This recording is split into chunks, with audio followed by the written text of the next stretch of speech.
control, shoveling dirt in every hole. Predators to condemn your soul, watching you and watching me. We're all connected but separated, misunderstood and so frustrated.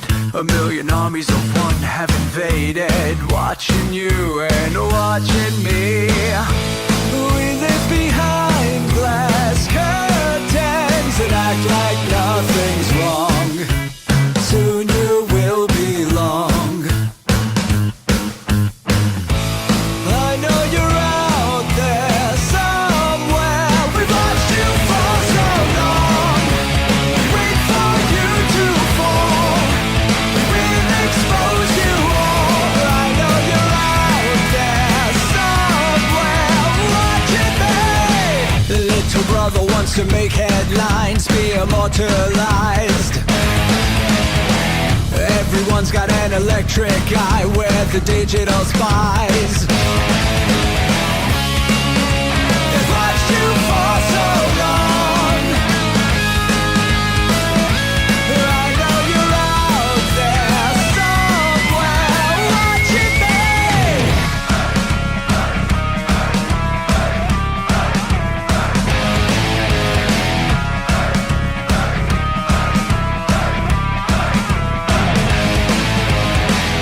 We the people have taken over. We the people are little brother, standing by to dethrone each other, watching you and watching me. Paranoid, the lens is our weapon, desensitized in our lust for attention, democratized by our voyeur obsessions, watching you and watching me. Slaves to perfection, don't let them project you as you are. Feel your every flaw. I know you're out there somewhere. We've watched you for so long. Wait for you to fall. We'll expose you all. I know you're out there somewhere watching me. Little brother wants to make headlines, be immortalized. Everyone's got an electric eye with the digital spies. They've watched you for so long. I know you're out there somewhere watching me.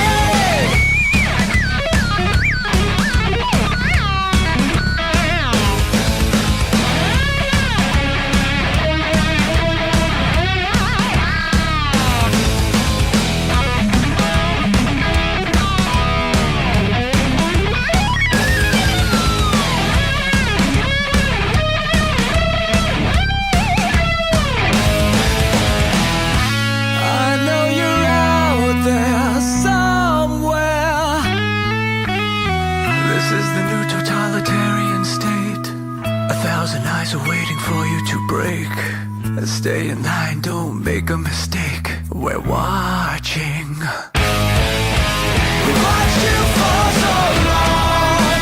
We wait for you to fall. We will expose you all. I know you're out there somewhere watching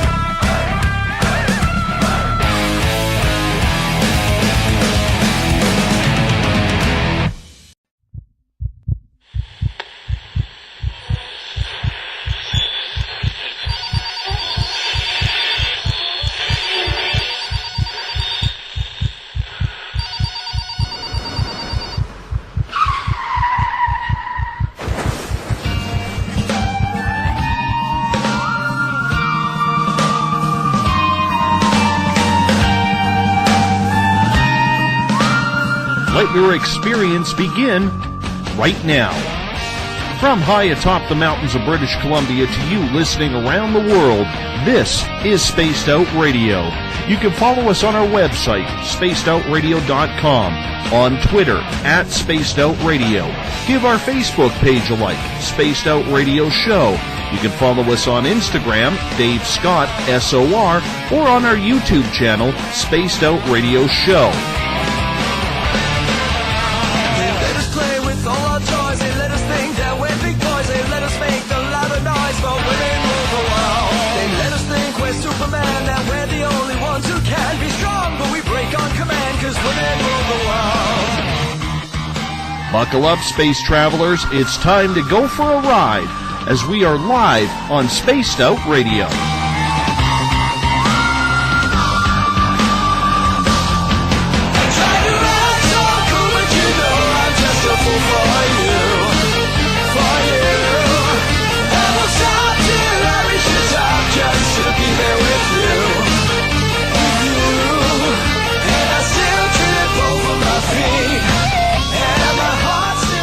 Ignition sequence start. 6, 5, 4, 3, 2, 1.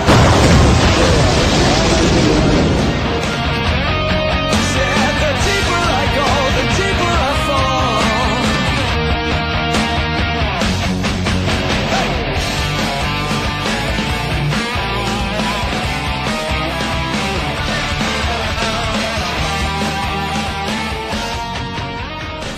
Good evening and welcome to Spaced Out Radio. Tonight I am your host, Dave Scott, and thank you so much for tuning in at spacedoutradio.com and on Spreaker, as once again we come in from the frozen Canadian tundra, battle our way past the wild animals, sidestep Bigfoot, and enter Uncle Jimbo's cabin, stoke the fire, heat this place up, and broadcast to you live on this Thursday night, early Friday morning if you're on the East Coast.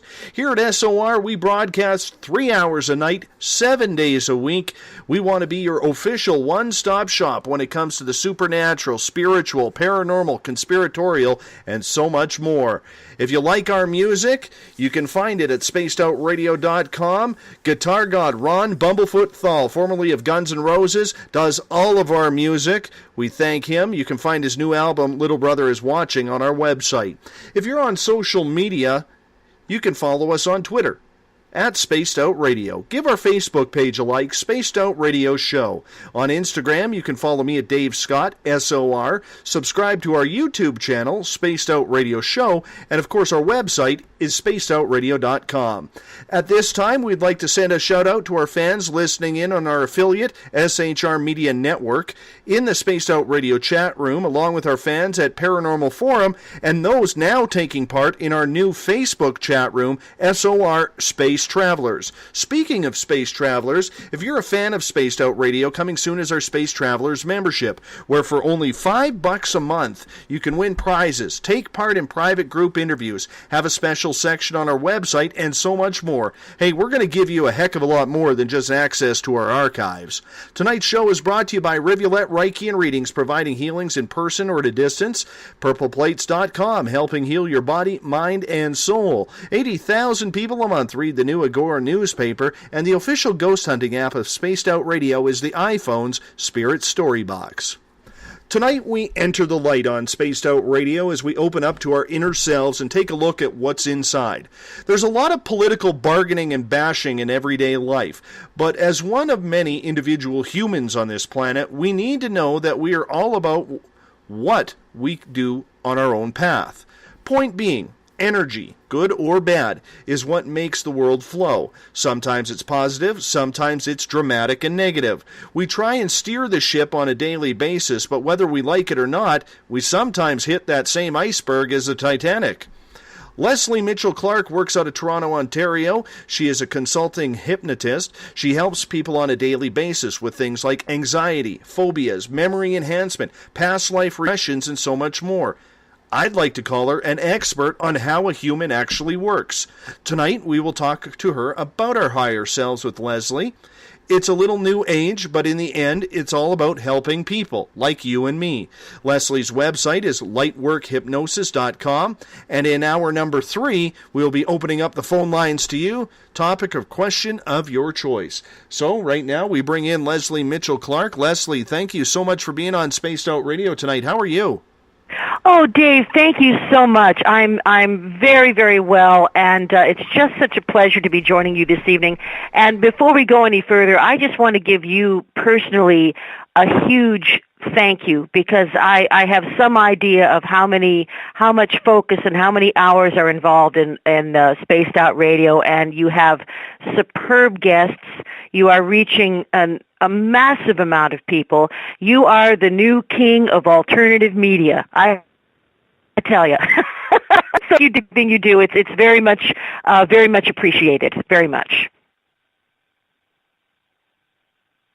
You have no idea how, like, after a day like today, how much I needed that compliment. Thank you so much. I really do appreciate you taking the time to say such words. But here's the funny part that I didn't know until about 4 minutes ago. Our guest from the other night, Bob Mitchell, is actually your cousin. Well, we call each other cousins. But in fact, it is just an affectionate thing. Bob Mitchell, ironically, like myself, we are each half Jewish. And Bob's, I believe that Bob's last name, Mitchell, was a name that was assigned at Ellis Island when I believe his Russian family came over. I am an actual Mitchell, but that's our little joke. But Bob is a dear friend, and I heard some of the show last night. He's just fascinating, and you've had my dear friend Sandy Mack on. God bless her. So it's been a great week of shows, I tell you that. Oh, you know what? It's nice to finally get some Canadians on the air. You know, believe it or not, the hardest part for me for this show when we do our bookings is to actually get Canadian content on the air. I know. For some reason, we're all into it up here in this country, but most of our listenership is actually across the 49th in the United States. Yeah. And it seems like people in Canada, as much as we want them to be into it, and as much as we talk about these subjects, it's still almost like it's taboo. You know what I'm saying? It is very difficult, Dave. In fact, and certainly in terrestrial media here in Canada, I mean, we have not a lot of it that pertains to the kind of subject matter we're interested in. We certainly have Richard Syrett makes a good contribution with both his television and radio show through Zoomer Media, but I have tried, repeatedly as the host of Contact Radio, now transitioned to Contact TV. We tried very hard to be picked up by Sirius Canada, XM, and any number of local stations, and it was just too much for them. So terrestrial radio is completely unreceptive, except for, of course, Coast to Coast and a few wonderful programmers like Richard Syrett. But you're completely right. I don't know exactly what the taboo is when you consider how much bloody activity we have here. Oh, I know. And it's dumbfounding to me that you have all these radio stations, and this is no slight against Coast to Coast AM, whether it was the Art Bell version or now the George Norrie version. But the one thing that I find very interesting is we have all these Canadian stations who are more than willing to pick up an American show for this at a syndicated price, yet they won't take this show, your show, Richard Syrett's, or anybody else's, and syndicate them to make a Canadian version where Canadian people feel a little bit more comfortable with it. You know what I'm saying? It's true, and I'm actually I'm from New York City. I am Canadian. I've lived here for damn near 20 years now, and I'm exactly where I want to be. I'm proudly Canadian, and but I do see this sort of national inferiority complex dare I say it. It's very, very challenging for Canadians to take their place in the world and promote themselves in the world. Now, maybe it's because look at the neighbor. We're like the nice family that lives above the biker bar to a certain extent. So I think it's. But I would love to see Canadians really come into their own in every possible way. But hopefully with programs such as yourselves and other activities that are going on and our incredibly vibrant MUFON Canada team, Ryan, my wonderful friend Ryan Spacey, who from Blacklight Paranormal, there are all kinds of wonderful people doing stuff. And again, maybe we're on a more level playing field with new media, because it is by its very nature international or even intergalactic, if you wish. And we'll have Ryan Stacey on next Wednesday night from Blacklight as well, so that'll be very interesting. We just seem to be tied all over to you right now. We are. But Ryan Stacey is just a fascinating guy, and he has one of the most professional paranormal investigative teams, because coming from a background as a professional investigator and security person, he takes all of those procedures. It's almost military the way he operates, but that's the way you have to do it. That's the way you have to do it when you're looking for evidence. And he's got a lot of fascinating stories, I'm sure, that he's going to share with you. Exactly. I look forward to it, and very much so indeed. We should actually talk about you a little bit here, because if we must, if we really have to, I'm going to be Canadian now. Please, let's not talk about me. Yeah, no. Only in gold medal hockey games do we actually talk about ourselves, but that's okay. That's true. Lesley, looking back on your story here, the one thing I've learned after doing this show now for darn near 16, 17 months, is everybody has a story as to why they got into these certain types of genres. Was it an experience as a child? Was it an experience of maybe a friend, or just something that you grew into because you thought it would be interesting to start figuring out what Lightwork was all about? Well, I would have to say that it's kind of all of the above. Now, as a child, and I don't generally talk about this, but I would not deem to call myself a psychic per se, but I'm certainly, maybe intuitive and sensitive. And as a child, I did see a lot of visual phenomena on a regular basis. Luckily, one of my grandmothers was very gifted in that department, and she, I was able to share things with her, and she was able to make me feel like it was all normal and part of who I was. But even at Mass in church, when I would go to Mass every Sunday, some of the people would I was seeing their auras. I didn't realize it, but some of the people would have a very clear light corona around their head. Now, I thought that it was completely normal because, of course, in saints' pictures and pictures of people praying, any kind of religious art, this is a common motif. So I remember being very little, maybe 5 or 6, and saying to my grandmother, why, when people are praying, why do some of the people have a halo and some of the people don't? So I had definitely some sensitivities, and as I into adolescence, that became more pronounced probably. And as far as my real fascination and my real focus on ufology and the kinds of experiences that individuals have who have had encounters, I did see some aerial phenomena when I was about 13, and some of our neighbors saw it as well. It was a round, vibrantly red and changing to orange-colored sphere, and we were all looking at it, but no one seemed to be reacting. It was a very unusual thing. I have later come to find out that this is, in fact, quite typical, that some type of either sympathetic vibration or whatever can happen during sightings where people almost go into a trance-like state and they are not reactive.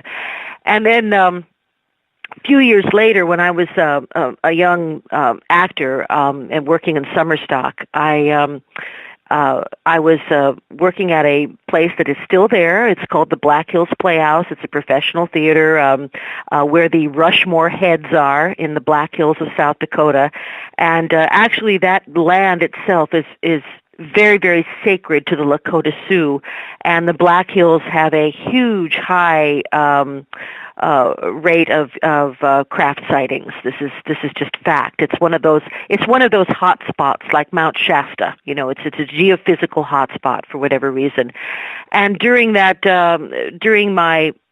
first summer there, I experienced a tremendous amount of phenomena, not only visual, but there is a little story. I haven't shared it yet, really, with many people. I would like to tell it if that would be please. okay. Give us the juice. Give us the juice.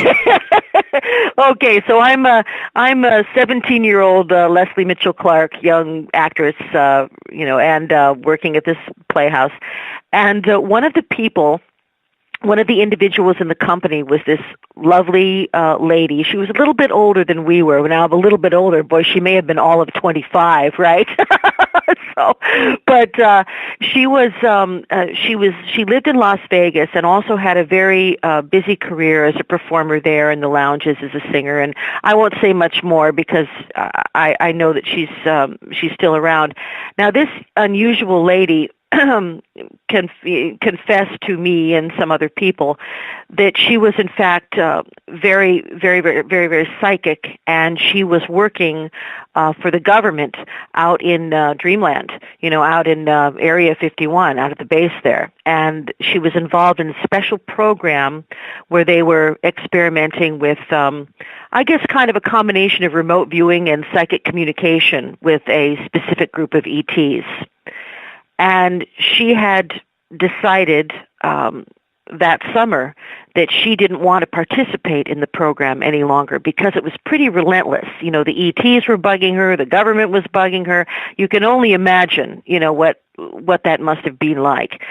So, and she also expressed to us that, the government was not happy and they wanted her, everybody wanted her back in the program. So during that summer, I saw many craft, phenomenal craft, triangular craft that appeared to be a number of craft and then one big craft. It was absolutely ridiculous. And one little interesting thing I found out about that visual phenomena is, I guess one evening it was about 2 a.m, and we had finished breaking down a set, and a lot of us were standing outside the theater and looking up at the sky, and an amazing craft appeared. And of that group that was standing there, I'd say only maybe half of the people were actually seeing the craft.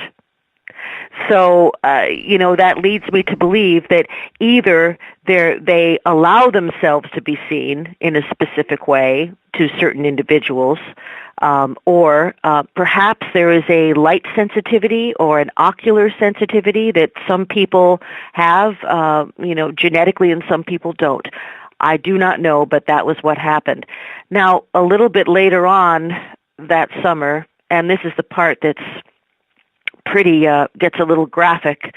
I had my first boyfriend that summer, right? So we were actually sleeping together in his room or whatever, and I had gone to sleep normally, and I was awakened by a sort of a green, almost like a kind of a neon, but a vibrant light filling our little, cabin or whatever it was.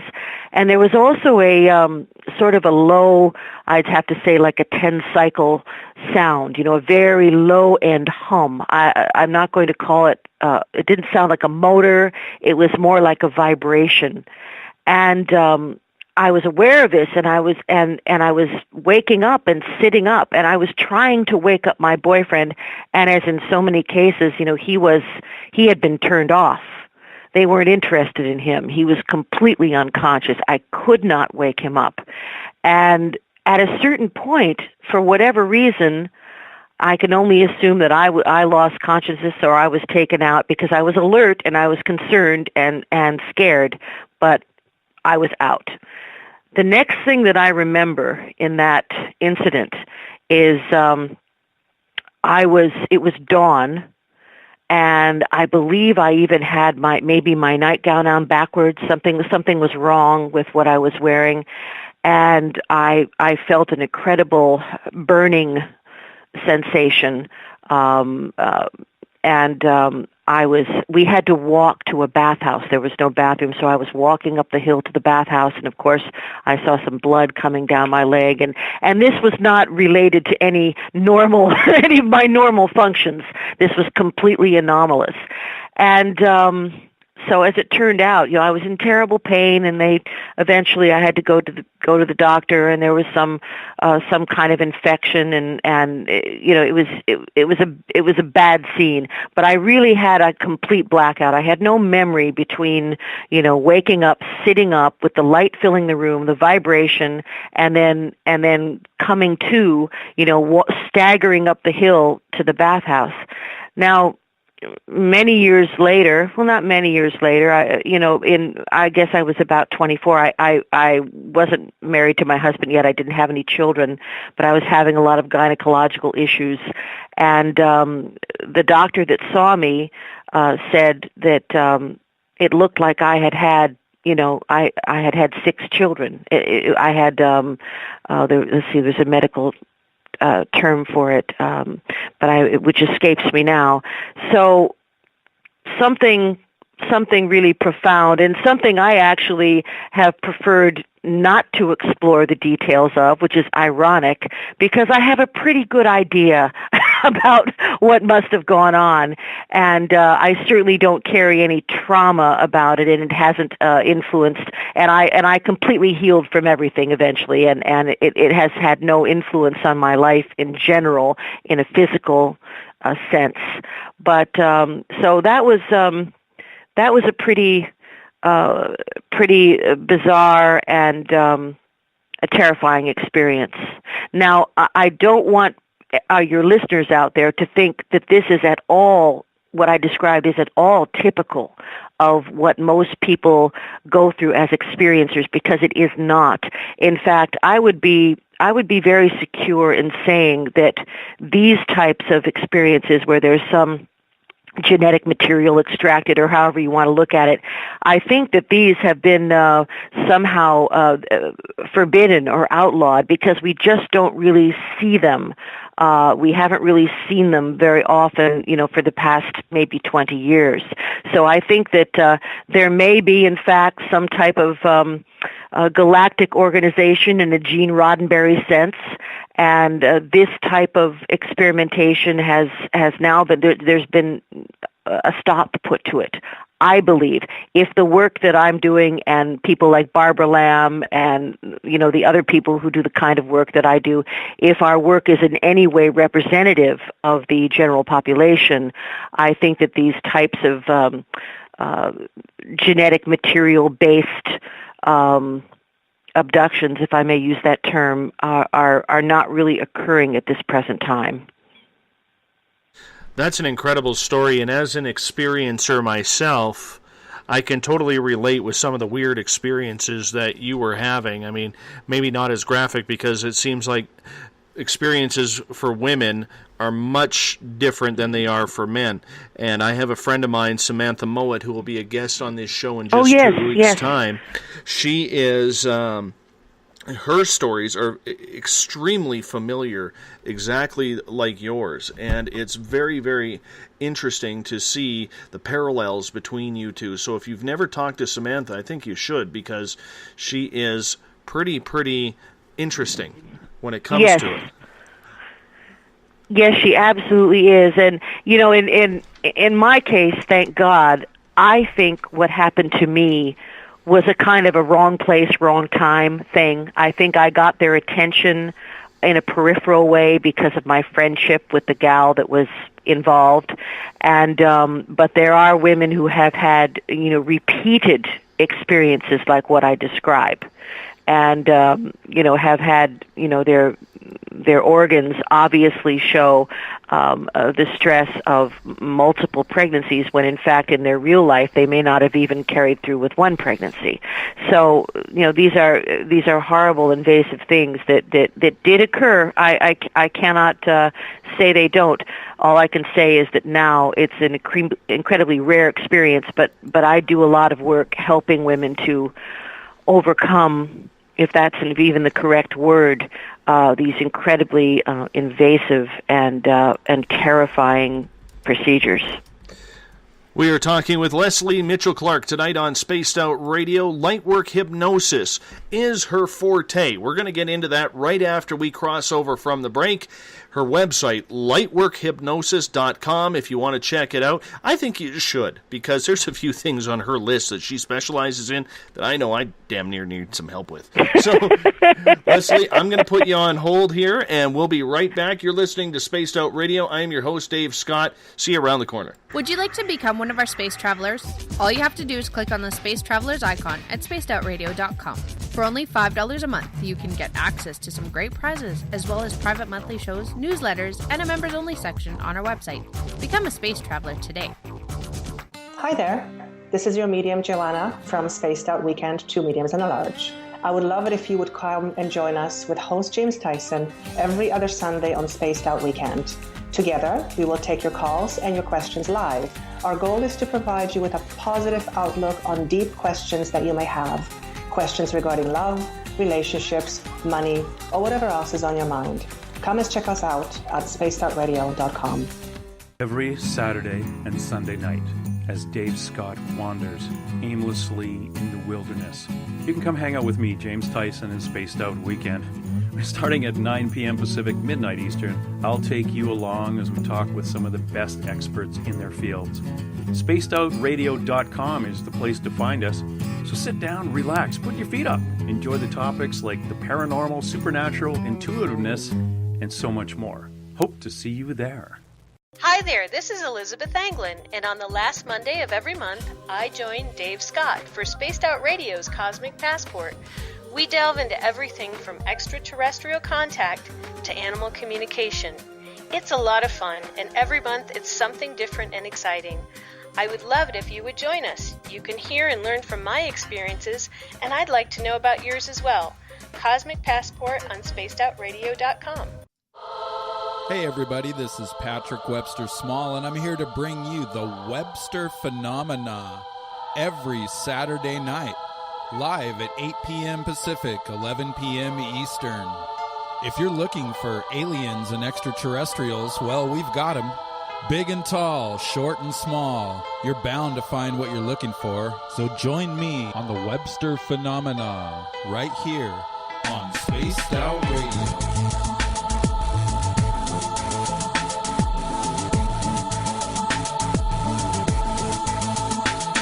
Visit purpleplates.com today. For over 40 years, the Purple Energy Plates have been delivering amazing results for their many customers.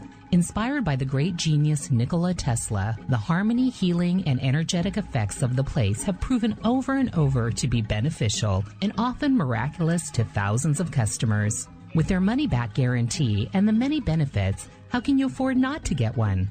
Check their site for daily specials and choose from their many energy products. You won't be sorry. Visit them today at purpleplates.com for mind, body, and spirit, and expect a miracle. Have you ever wondered about those weird and strange creatures people have reported throughout history? Do you wonder if those stories are real? Me too, and that's why I started Cryptopia.us. Hey, this is Rob Morphy, crypto historian. Join me once a month on Spaced Out Radio with Dave Scott, where we will get into the odd and bizarre reports, from the Dover demon to hairy hominids and everything in between. I will break down what people like you and me are seeing at spacedoutradio.com. Looking for a place to advertise at a very reasonable cost? Look no further than Spaced Out Radio. SpacedOutRadio.com has an advertising tab that you can click on to check out our daily, weekly, and monthly packages to play on radio or our website, including social media. From commercial spots to banners, we have it all. Check out our competitive pricing today.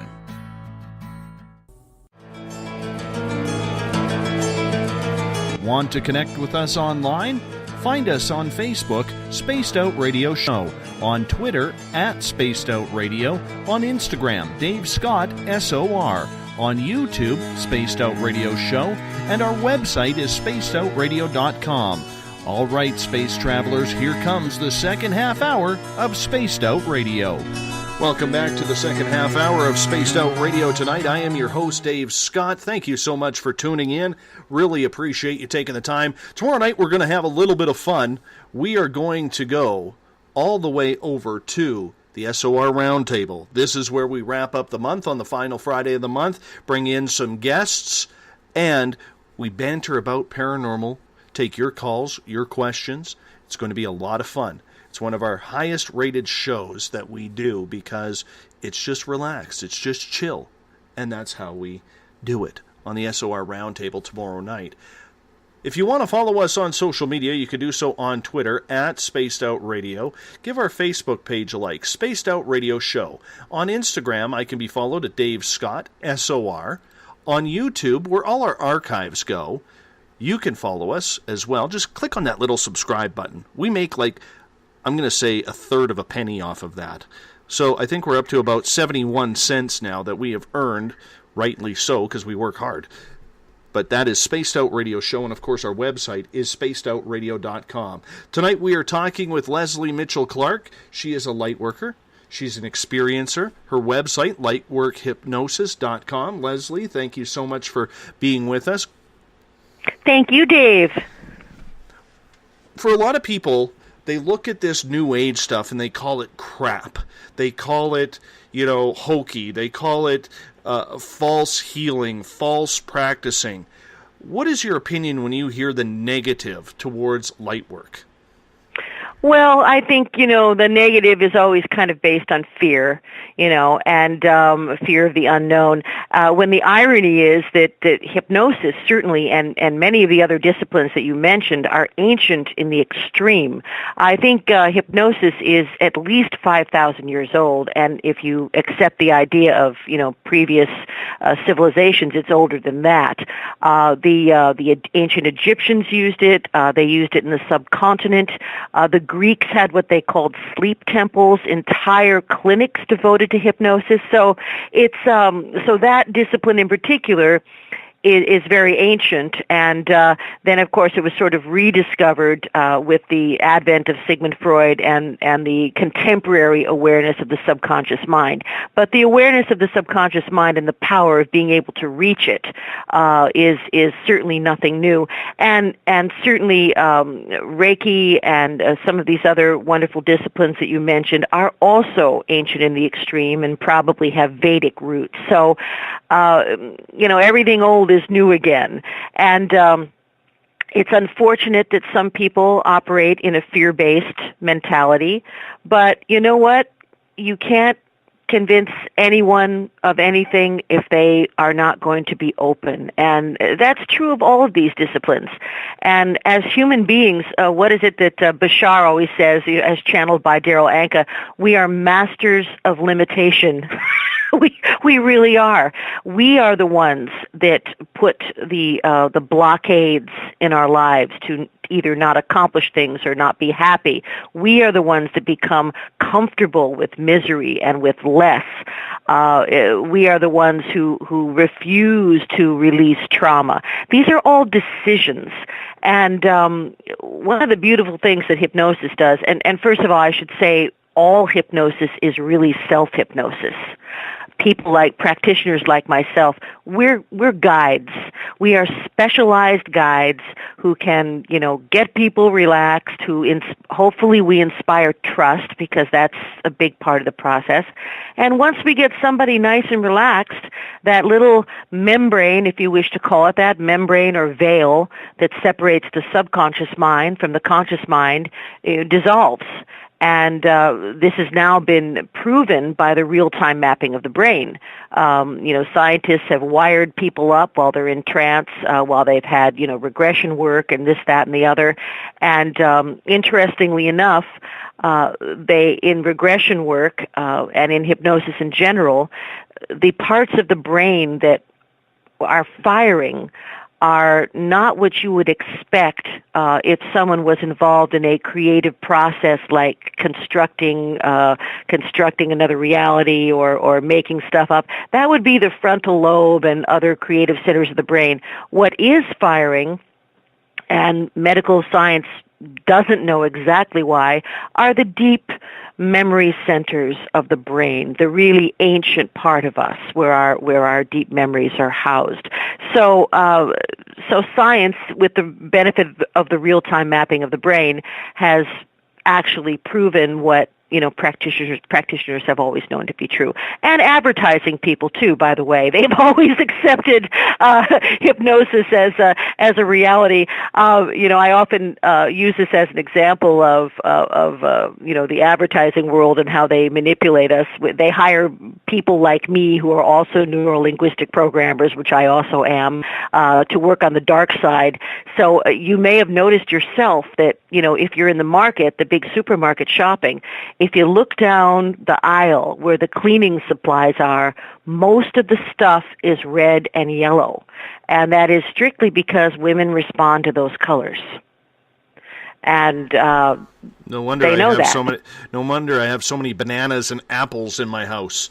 Well, there you go. We cannot help ourselves. Women respond to red and yellow, and the advertising people know that, and they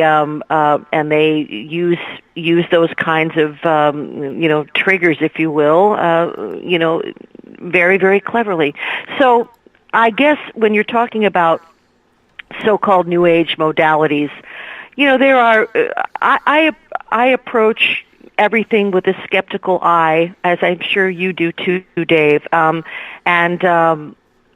I have, as long as something is benign, I'm okay with it. And I'm going to say something now that may inflame your listeners. I hope not. But my concerns are not alternative practitioners in the sense of aromatherapists and Reiki practitioners. I'm more concerned with unregulated naturopathy. That's my concern. And I have known many people who have been critically ill and have ignored treatment that would have saved them and subsequently died because they were following the advice of a naturopath. I think naturopathy has a terrific placebo effect.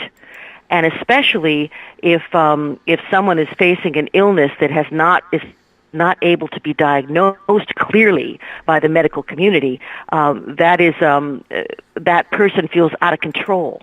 They feel lost. They want control and they want attention.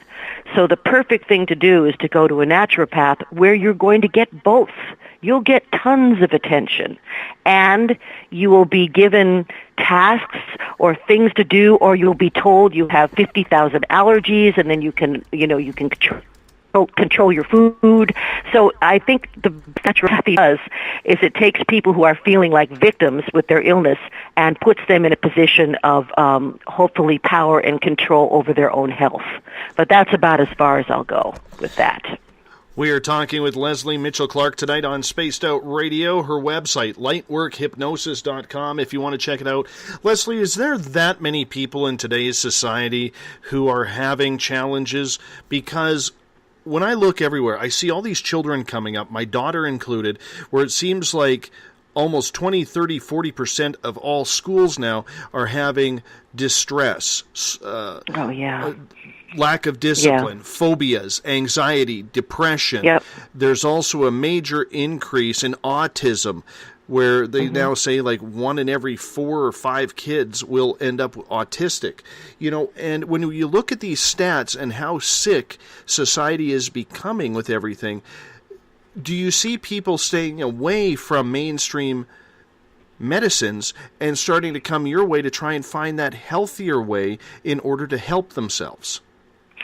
Yes, I think that there is a disillusionment, especially when they don't get clear answers, as you said. And, all of these, my work as a certified clinical hypnotherapist and the work of other practitioners who are, I guess, in that alternative medicine field, we must remember that we are complementary treatments. For instance, if someone comes to me with a suspected mental illness, if I'm going to proceed to work with them, I need a note from their psychiatrist. We have I at least as a hypnotherapist and as a guild member, and the provincial requirements that we have here and the national requirements, it's very clear what I can and cannot do. So I'm always concerned with not doing any harm, if you know what I mean. I'm very careful. If someone presents and I think that their complex issues require medical intervention, I'm the first person to send them to a doctor or refer them to wherever they need to go. And I also think, and this is funny, I was having a discussion with some educators about this the other day. I think that there has always been autism. I'm not sure that it's anything particularly new. Now, that isn't to say that there may not be escalated rates, because we don't really understand why it occurs, and there is a school of thought that believes it has to do with very sensitive people who are, some pollution aspect or, that kind of thing. I'm not going to say that doesn't exist, but I think there has always been autism. We just didn't recognize it. The kid was bad. The kid was hyper. Put the kid in the corner, in the dunce cap. Those children who were marginalized in the educational system, and no one ever really knew why. And I think there have been some very some public figures throughout the years who very clearly were on the autism spectrum, and so I think it's just something that was misidentified. Now, that being said, the kids today are very nervous. I'm certified in pediatric hypnosis. I do some of it. My dear colleague at the Bloom Center for Hypnotherapy, where I also work, she specializes in that. But absolutely, even within the time that I have been practicing as a hypnotherapist, I've seen an incredible increase in anxiety disorders amongst children. And if we can get them calmed down, if we can help them to stabilize their brain chemistry, if we can help them to pause before overreacting, there are all kinds of things that we can do with hypnosis behaviorally that don't involve SSRI inhibitors or other psychotropic medication, which of course has side effects. I am not saying that there isn't a complete time and place for psychotropic medication, because I was a psychiatric technician years before we even had it, when we still had straitjackets and padded rooms. Can you dig it, right? So I go back to the Stone Age of mental health care. So there are absolute appropriate times for psychotropic meds. But sometimes, and a lot of the time actually, with children, we can work with them in a behavioral sense. And we can even teach them how to release endorphins and, reduce their anxiety levels, increase their focus. We can deal with all the symptomology of the difficulties that children in our contemporary society are exhibiting. But Dave, don't you think that there are incredible added pressures for young people that are above and beyond anything that we experienced? I mean, I certainly do. All of the pressure that they have, the social media, all of that relentless communication. This is something that we never had to deal with. The provocative images, everything is sped up. Kids don't go out and just play anymore because because it's a more unsafe world. I mean, I remember my mother just saying, be back before dark. When the street lights come on, you better be home. And that was like it. So kids have a lot. They're carrying a lot of adult pressures in their lives, and it's a little bit like playing, full contact football when without any padding. They don't have the emotional wherewithal to really handle the types of pressures that they. Now, that being said, there's also a lot of entitlement. There are also a lot of single parent homes. With my own kid now, 20 and 24, my husband and I, we're one of the few couples that were actually together, when my kids were in school. So you've got single-parent homes, and there are repercussions from that. It's not just a what shall I say? It's treated in a very cavalier way, I think. The idea that you don't need two people to raise children. I know the feeling with my daughter. I know the exact feeling with my daughter. My daughter has been bullied in school. She has depression, anxiety. But the problem is, where I see it happening with kids today, is with the social media. They are ruthless on there, absolutely ruthless. It's like you or me or anybody of our generation stepping into a boxing ring with Mike Tyson in his prime and expecting to win. Indeed. Yeah. And I've seen what my daughter has gone through personally, and I've had to worry about her. She actually, because of the bullying from social media, started cutting herself as a release. So this is something that is very close to my heart in regards to this. And when I look at the social media and I look at everything, the problem is with these cell phones and the social media, Facebook, Snapchat, Tumblr, Pinterest, you name it. Okay, what happens is these kids become so addicted to the social media that they cannot stop, even if they want to, even if they know that it is bad for them or that they're getting bullied on it. They can't stop. It's like heroin. We call a process addiction. There are two types of addictions. There are substance addictions, and we all know about that, heroin, cocaine, what have you. And then there are process addictions. And gambling and maybe sex addiction would fall into that category, as does addiction to social media. There's an actual little ping, there's a little endorphin release that happens, like a rat in a maze, a little endorphin release, a ping that happens every time that they log on and look at comments and what have you. It is a process addiction. And my question is, to that, where are the parents? I used to take my kids' phones away. Okay, you're out of line, hand over the phone. Where are the parents? They are. I see. The problems when I see kids. But then you don't want your kid to be like an outster, like an outsider, right? Absolutely. It's a terrible sword of Damocles as a parent that one is involved with now. You want the kids to be able to function socially and be part of their peer group, but at the same time we see the toxicity, and then you have to worry about, and God forbid, somebody lures your kid online. I mean, it's a whole, if I had daughters, and actually, even with one of my sons, I'm reminded now that something happened where somebody assumed a false identity, and it was a whole thing went on. But, this is a real tough contemporary thing that we're dealing with. Although, I think we have to look again, take ourselves out of this pendulum, because it's swung way in one direction now, right, with our technology. It's all the way over with nonstop technology.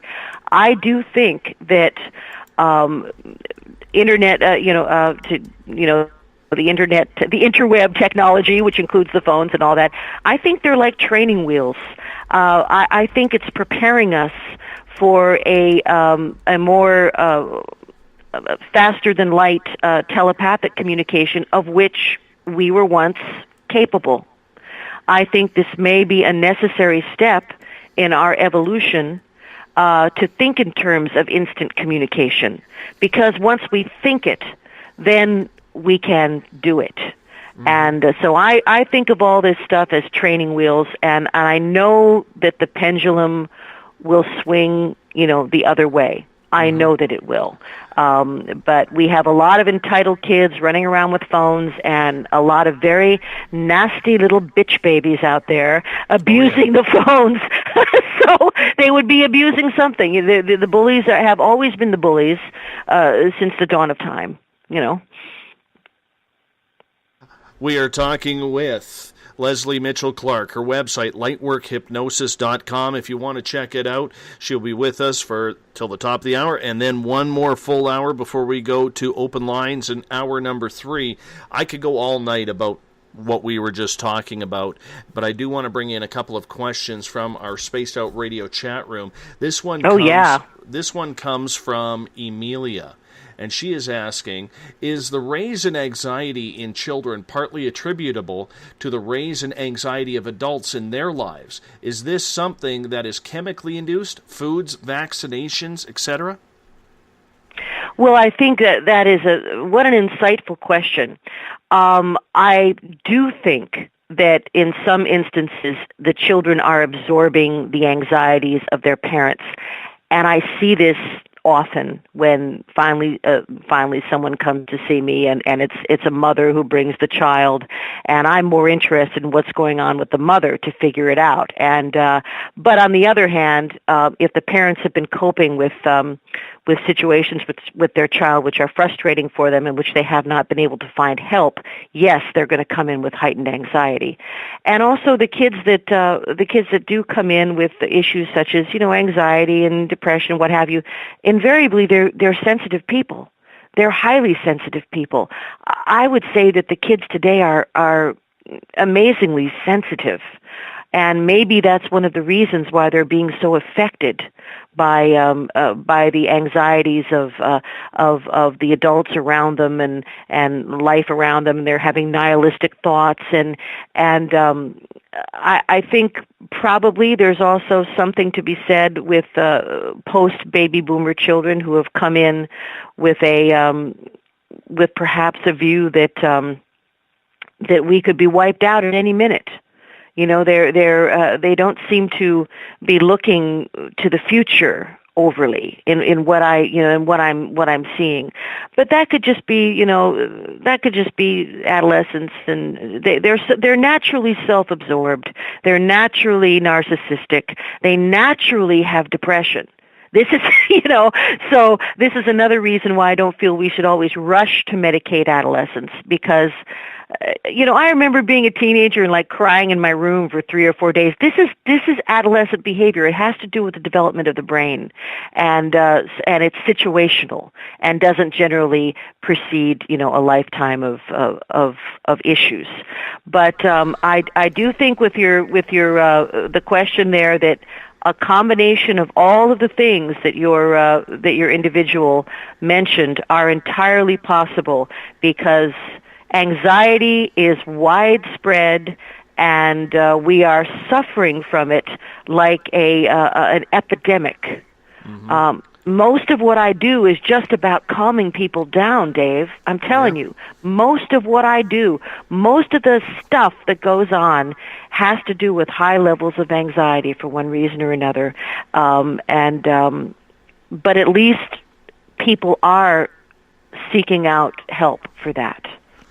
We got about 1 minute here before we're going to go to break, and I want to end it on this. I remember when I grew up, there were so many kids in our classroom who were in sports, whether it was hockey, baseball, soccer, basketball, figure skating, didn't matter what the sport was. At least 3/4 of our class, it didn't matter what class I was in some sort of organized sport or music or something along those lines. I look at it today, and it's maybe 1 out of every 10 of one of my children's friends who is actually involved with an outdoor activity, like an outside of the home activity.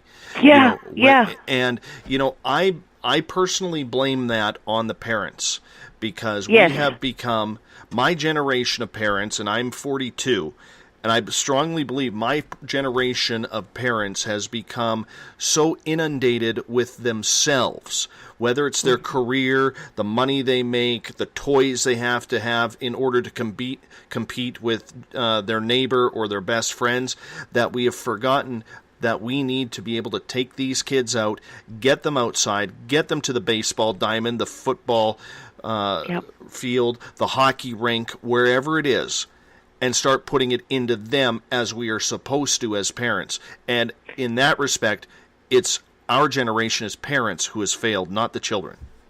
Well, I couldn't agree more, Dave, which is why I do find it frustrating sometimes working with children, because I see where the problem is. And you know, and of course, basically we know now that social media actually makes people more socially uncomfortable, or teenagers rather. It's more isolating. You would think that the opposite would be true, all this communication, but it's not true. So we've got a lot of socially awkward people, socially awkward kids who want to stay inside, and parents who are doing nothing about it. I agree. We're going to hop out for our break here at the top of the hour. Our guest tonight, Lesley Mitchell-Clarke. Her website, lightworkhypnosis.com. More questions from you, more questions from me. We're going to put her on the spot as to lightworkers. How can we improve the planet?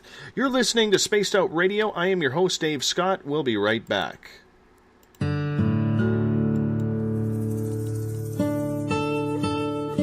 Greetings and salutations, space travelers, from the Chronicles of the Unknown team. What is Chronicles of the Unknown? I keep hearing about this thing. It's a new paranormal reality TV show based right here in beautiful British Columbia, Canada. Follow our team as we uncover claims of activity on the Caribou Gold Rush Trail. You can also follow us here every third Monday, where 2 members of our team will be available to answer your questions. We'll give you some equipment updates and some of our experiences on the road, right here on Spaced Out Radio on the Spreaker.com network.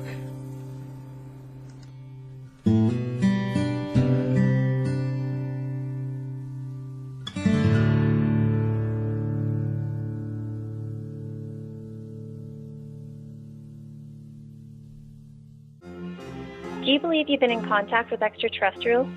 Have you seen the Greys, the Mantis, or the Reptilians?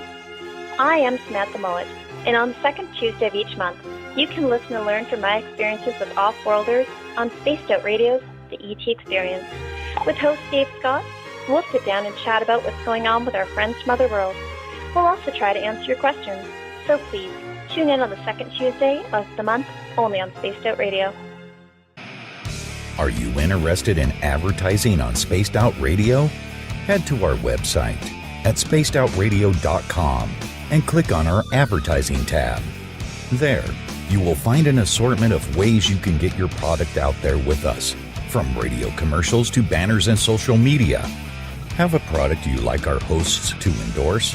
We can do that too. Visit spacedoutradio.com for more details. Did you know that Spaced Out Radio runs 7 days a week?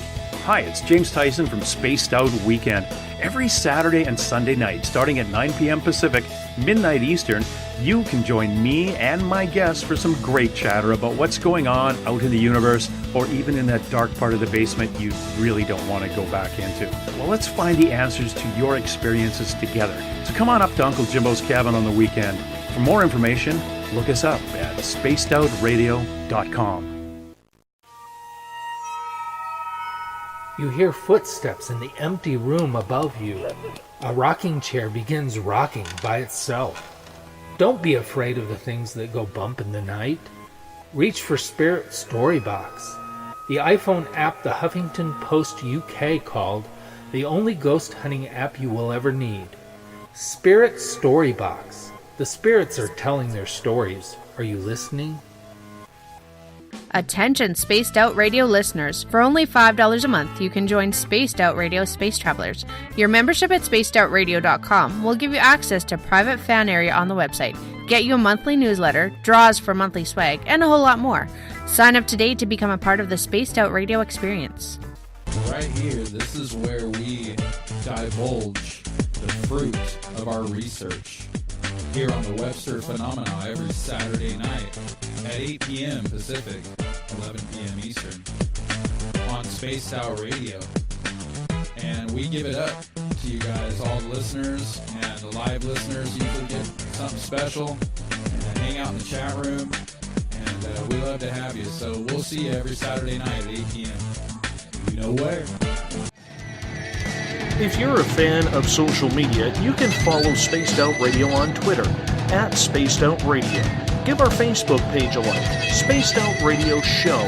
You can also follow us on Instagram Dave Scott, SOR. Our YouTube channel, where our archives are stored, is Spaced Out Radio Show.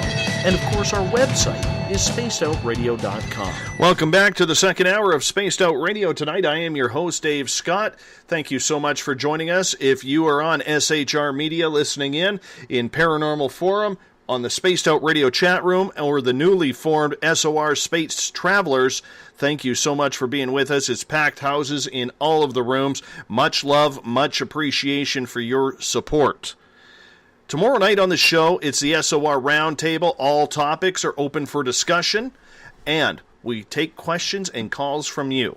We will have a live panel here. We relax, we have some fun, have a few laughs, and if you're sitting around, crack open a beer. Listen to us and enjoy the SOR Roundtable. If you want to follow us on Twitter, you can do so at Spaced Out Radio. Give our Facebook page a like, Spaced Out Radio Show. On Instagram, I can be followed at Dave Scott, SOR. On YouTube, that's where we hide our archives.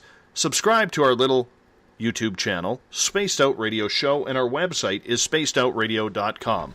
Now, before I bring on Lesley Mitchell-Clarke, if any of you are bird experts out there, bird enthusiasts, I have these birds that fly around at night in my area. Maybe I'm thinking it's a bird. It sounds like cackling like a hyena, but I know what coyotes sound like. I know what foxes sound like. I got them in my backyards. Sounds like a bird that's flying around. I don't even want to make the sound because I'll sound like an absolute idiot on the air. So I really don't. But anyways, if you can figure it out, post it in one of the chat rooms. I'm watching, and you know that I want to try and figure out what this damn bird is. It's just the way it is. So, we bring on Lesley Mitchell-Clarke tonight on Spaced Out Radio. She is a light worker. She works with hypnosis. Her website, lightworkhypnosis.com. Lesley, thank you so much for joining us. My pleasure, Dave. It's great to be here, and we're just swimming right along into the second hour, and I really appreciate the brilliant questions and comments that are coming from your listeners. What a great crowd you have out there. We are very lucky and fortunate on this show to be surrounded by such brilliant people, and I say it almost on a nightly basis, that these intelligent people who come into our chat rooms and post these questions, you know, they keep me on my toes, and I really truly believe they make this show better, because one thing that we try and do that I know a lot of radio shows out there are not doing is we try and stay very interactive with our audience. We may not take a lot of phone calls, but the main thing is we want to make sure that their opinions are heard, because in the end this show is about them, not me. Right, absolutely. I do have a question. Speaking of questions, you don't know, you're not up to date on your birds, are you? I'm not up to date on my birds, but it sounds very suspicious what's going on out there, and I hope some ornithologist, some ornithologically oriented person will have something to say about the flying wildlife of central BC. Exactly. Who knows? Maybe it's Sasquatch. I do want to get to a question that one of our listeners has been waiting to for a while. In the first half hour, you were talking a lot about extraterrestrials. Yes. And Eugene is a brilliant, brilliant man. He's been a guest on this show. I think the world of him. And his question to you is, Lesley, what have you learned about alien consciousness and after-death consciousness? You know something, you're not going to believe this. I was just thinking about if we were going to get into that during the break. That's very so obviously your man is projecting. He's a great sender, so I got the message. This is a fascinating question because after working with a number of people, my belief is this. That what we think of as, pardon me, little spilkus there, what we think of as the afterlife, where we discard our dense physical form, and we are then in a higher vibration and we move about in our etheric body. I absolutely believe that there are certain extraterrestrial beings that can freely travel between what we would call the afterlife and other more solid dimensions. They are interdimensional beings, and for them, it's just like turning up a vibrational dial, and there they go. And one of the reasons I so firmly believe this to be true is that as a hypnotherapist, I do quite a bit of past life and interlife regression as well. And when people experience a past life or interlife regression, there is a journey, of course, to that place that we would term heaven or the afterlife. And very often, the individual, in fact, almost always, meets with a kind of a council and discusses either their lives that they've just lived or their path for the next one coming in, et cetera, et cetera. And on those councils, it is very common for people to see beings that are not Terran, that are not Homo sapien in that sense. And they're not beings that are dead. They're simply functioning. They're simply moving about in the etheric realm. And so I think that what we're dealing with here is really a question of vibration, and that in turn leads to issues of interdimensionality. And I think there are many beings that are able to function seamlessly between dimensions and also project themselves holographically. So if we can perceive them, and even see them visually, but they might not be physically present in that sense, if you know what I mean. So I don't really believe in a heaven in the sense of it's a place of judgment where there are religious things going on. Well, there could be religious things going on if you wish them to be, but what I do believe in is interdimensionality and the idea that there are beings that function in lighter physical matter who can negotiate these dimensions and are working with us on a daily basis. And there are also a number of experiencers that I work with whose interactions with, shall we say, ultra-terrestrials and extraterrestrials occur really completely in the etheric body.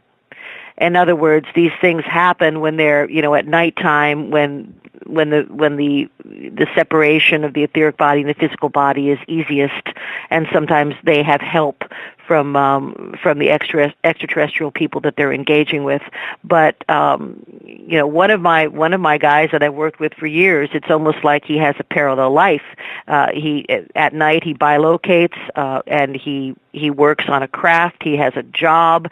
So I think what I'm seeing more in my practice as far as experiencers is more and more of these what I would call etheric communications or interactions, and I'm seeing less and less physical removal or removal's a poor word, physicalized interactions where someone is, say, levitated through their roof or a window or what have you, and then on aboard a craft.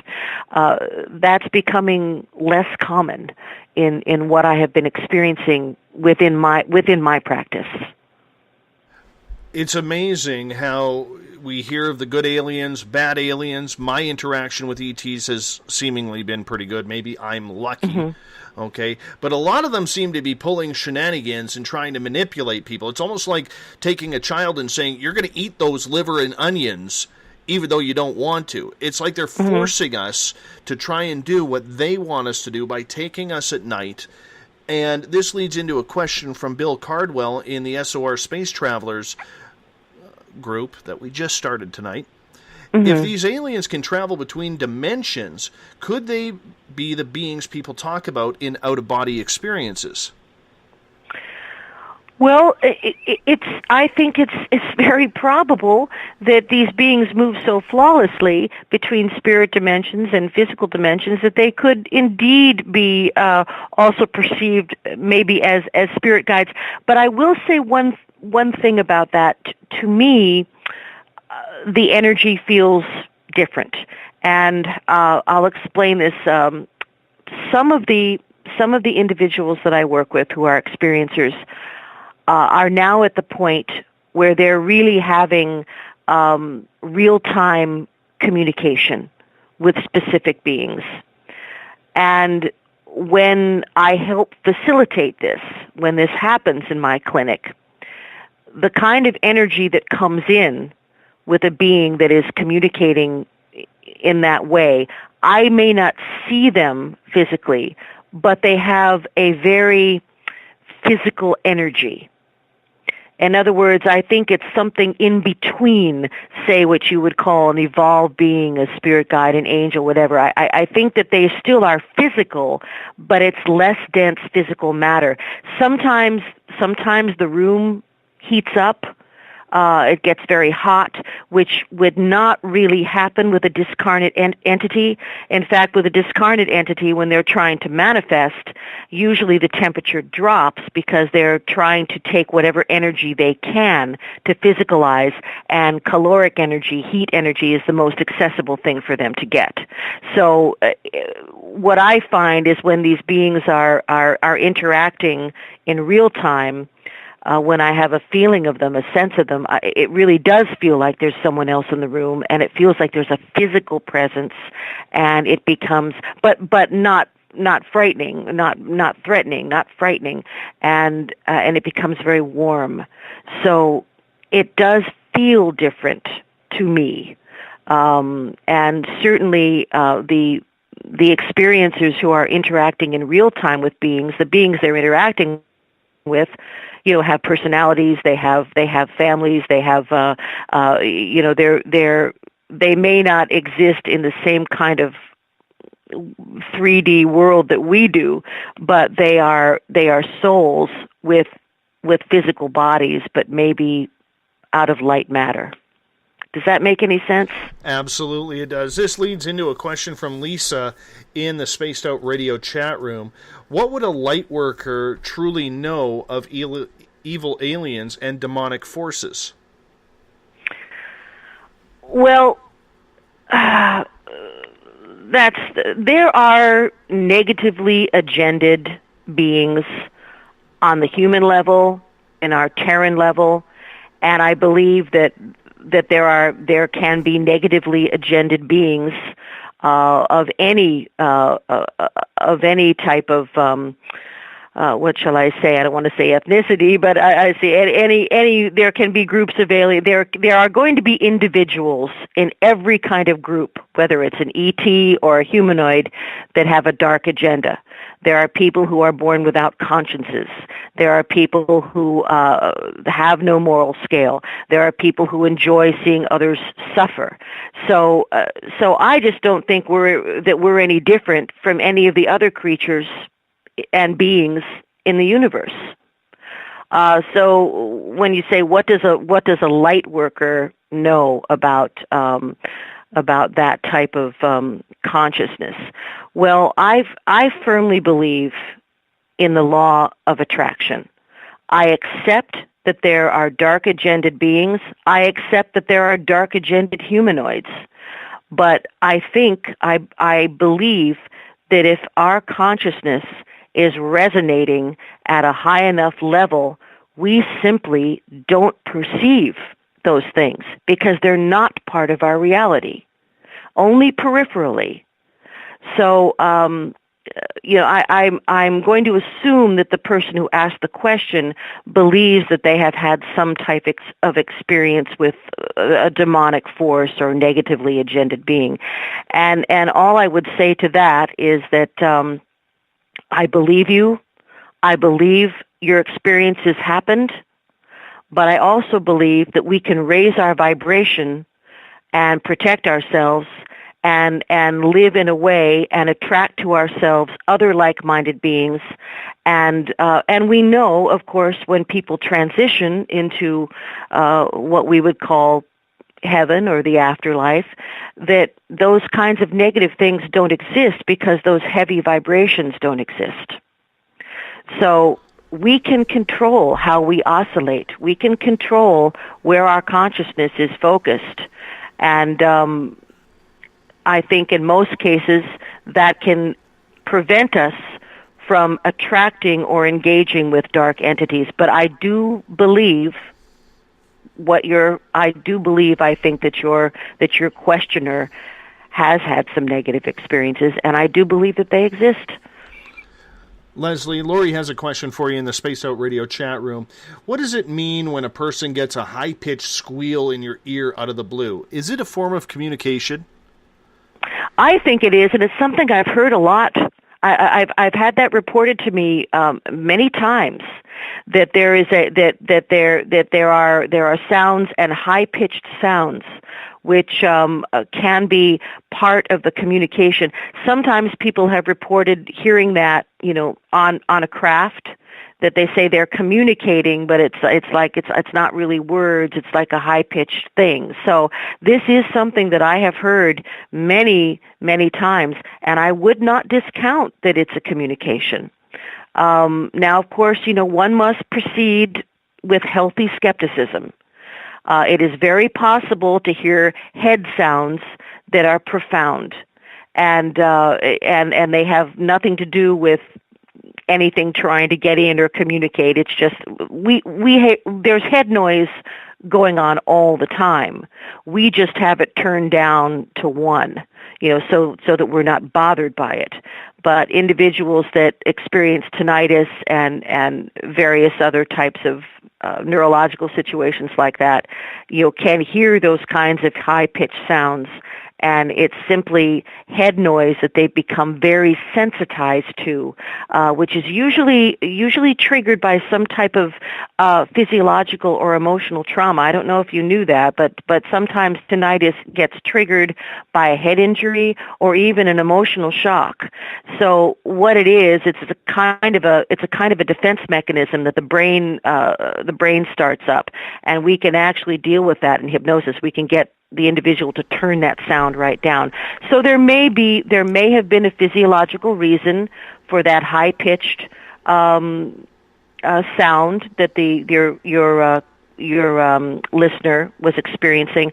I would keep a record of it to see if it happens more than once, to see if it happens frequently, to see when it happens.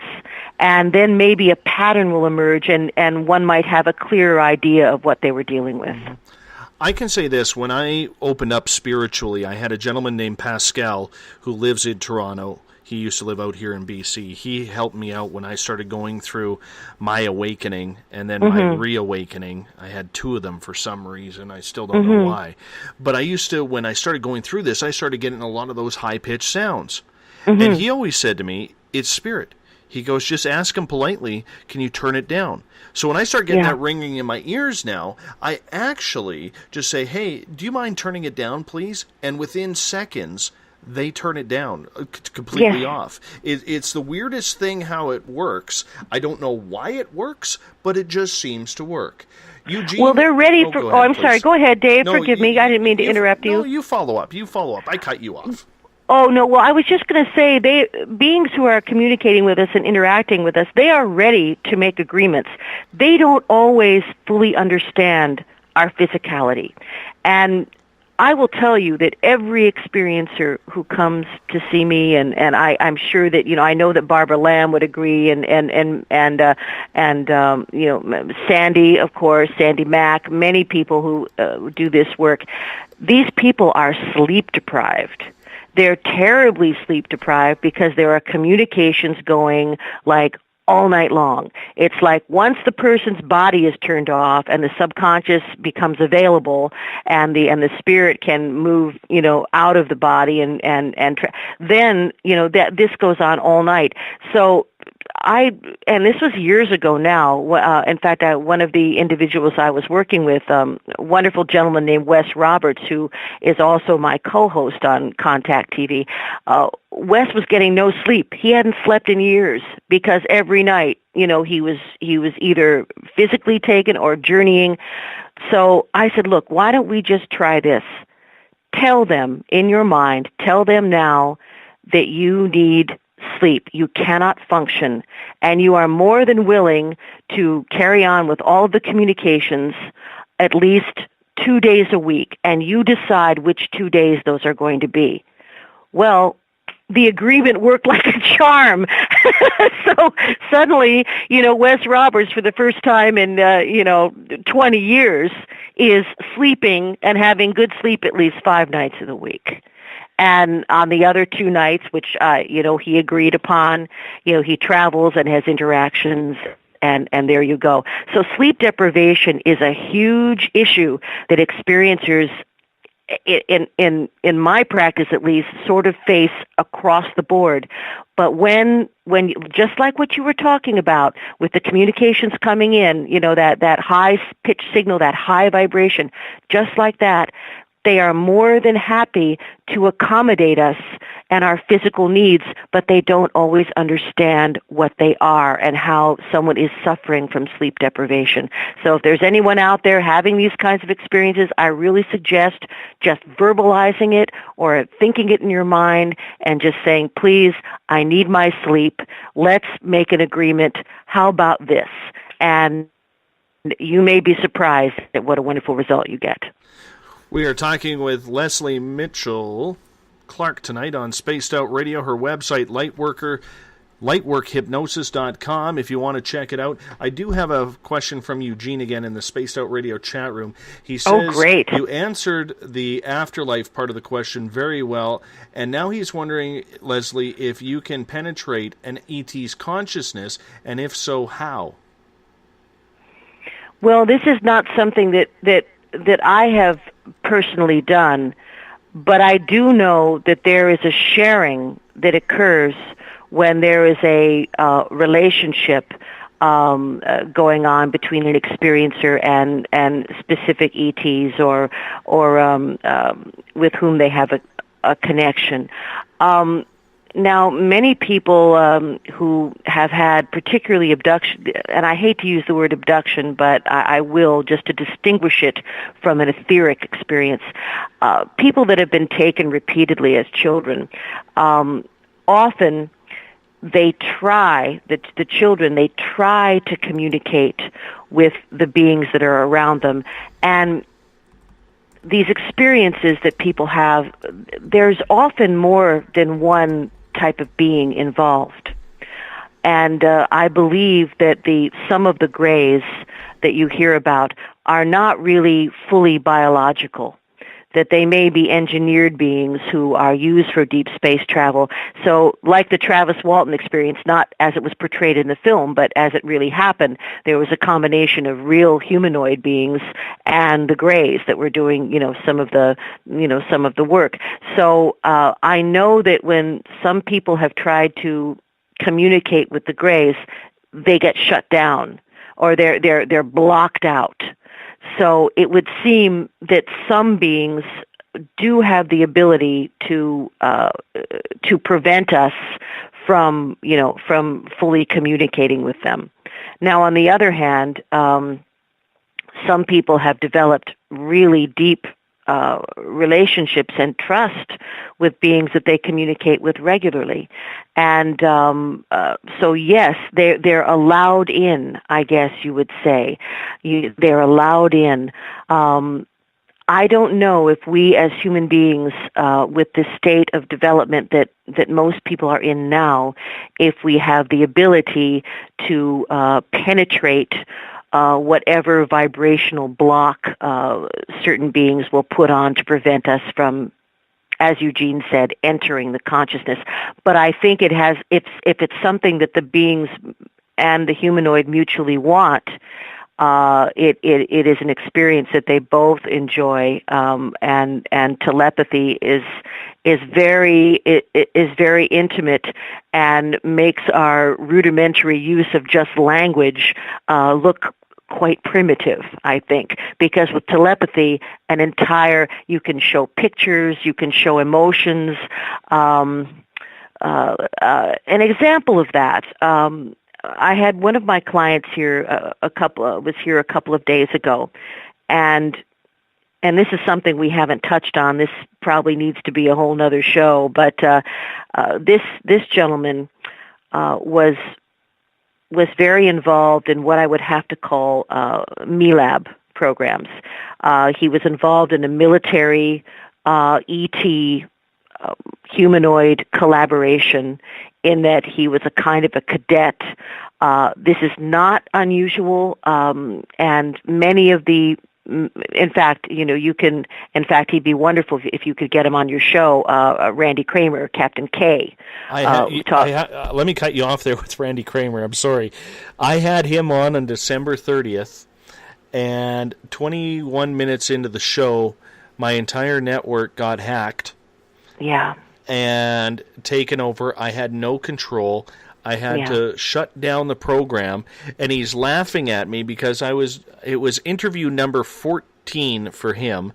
This was day number 31 for me on the air on this show.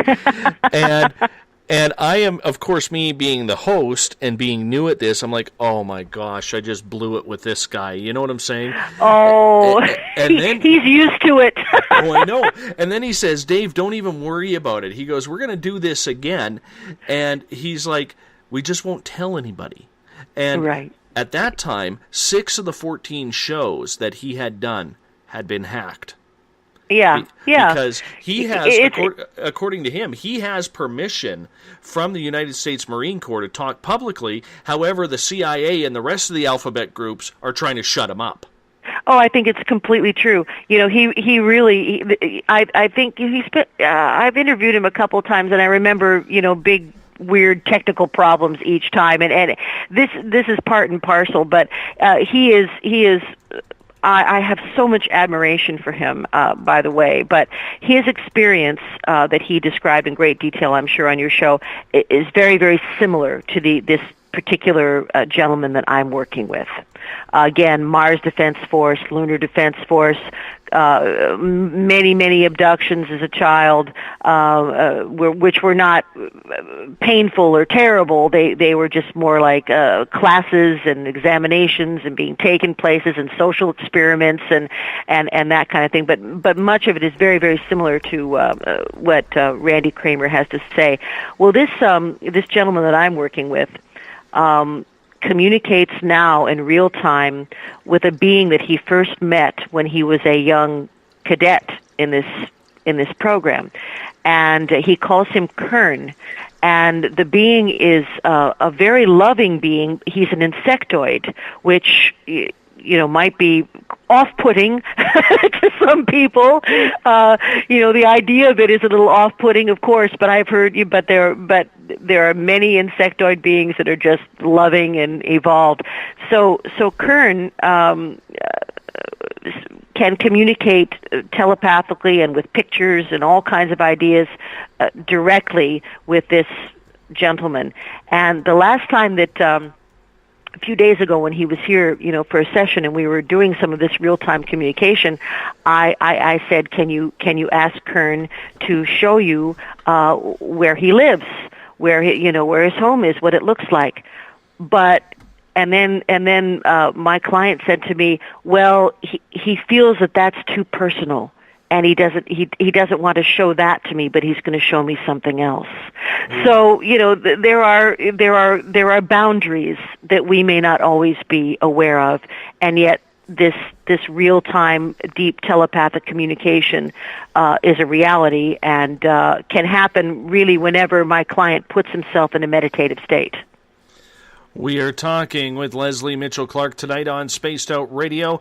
Lightworkhypnosis.com is her website. We're going to step out for a break here at the bottom of the hour. When we come back, more about Lightwork, more about your questions, because I know there's a couple in the Spaced Out Radio chat room right now that we got to get to, and more.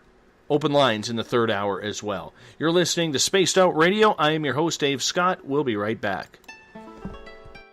Have you ever had an extraterrestrial experience? One you just couldn't explain?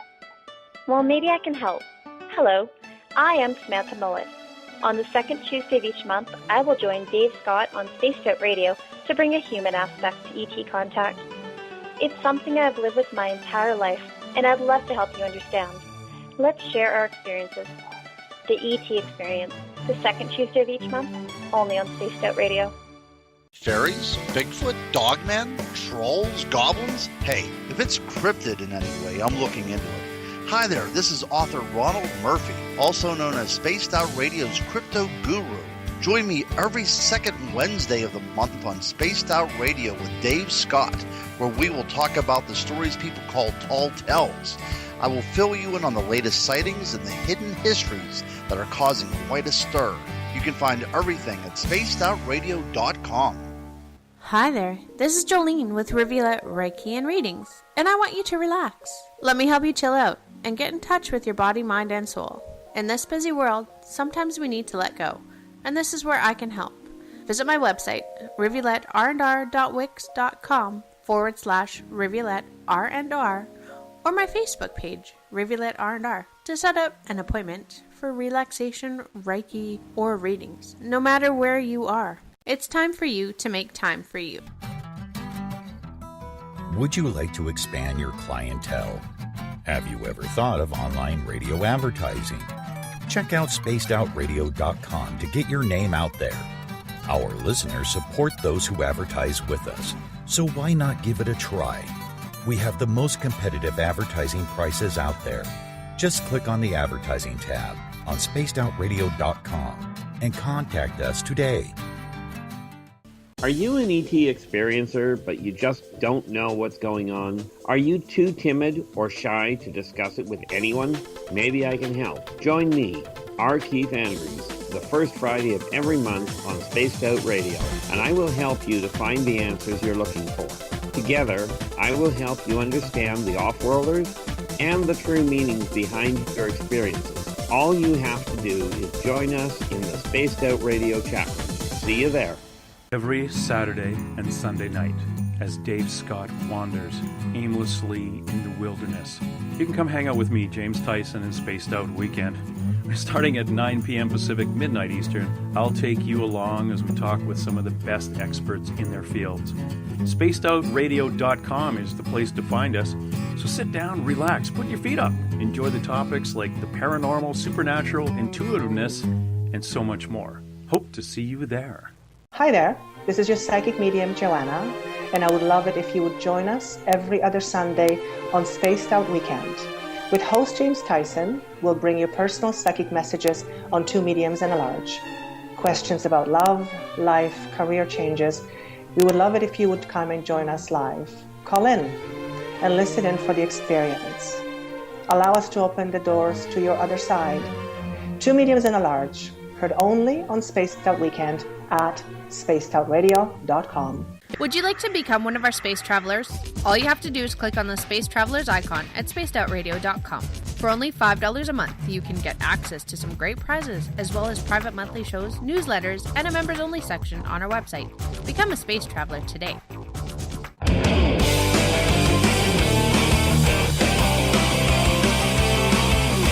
Do you have a topic or a guest that you'd like to hear on Spaced Out Radio? Let us know at spacedoutradio.com, where you can sign up to become a Space Traveler member today. Or you can find us on Twitter at Spaced Out Radio and on our Facebook page, Spaced Out Radio Show.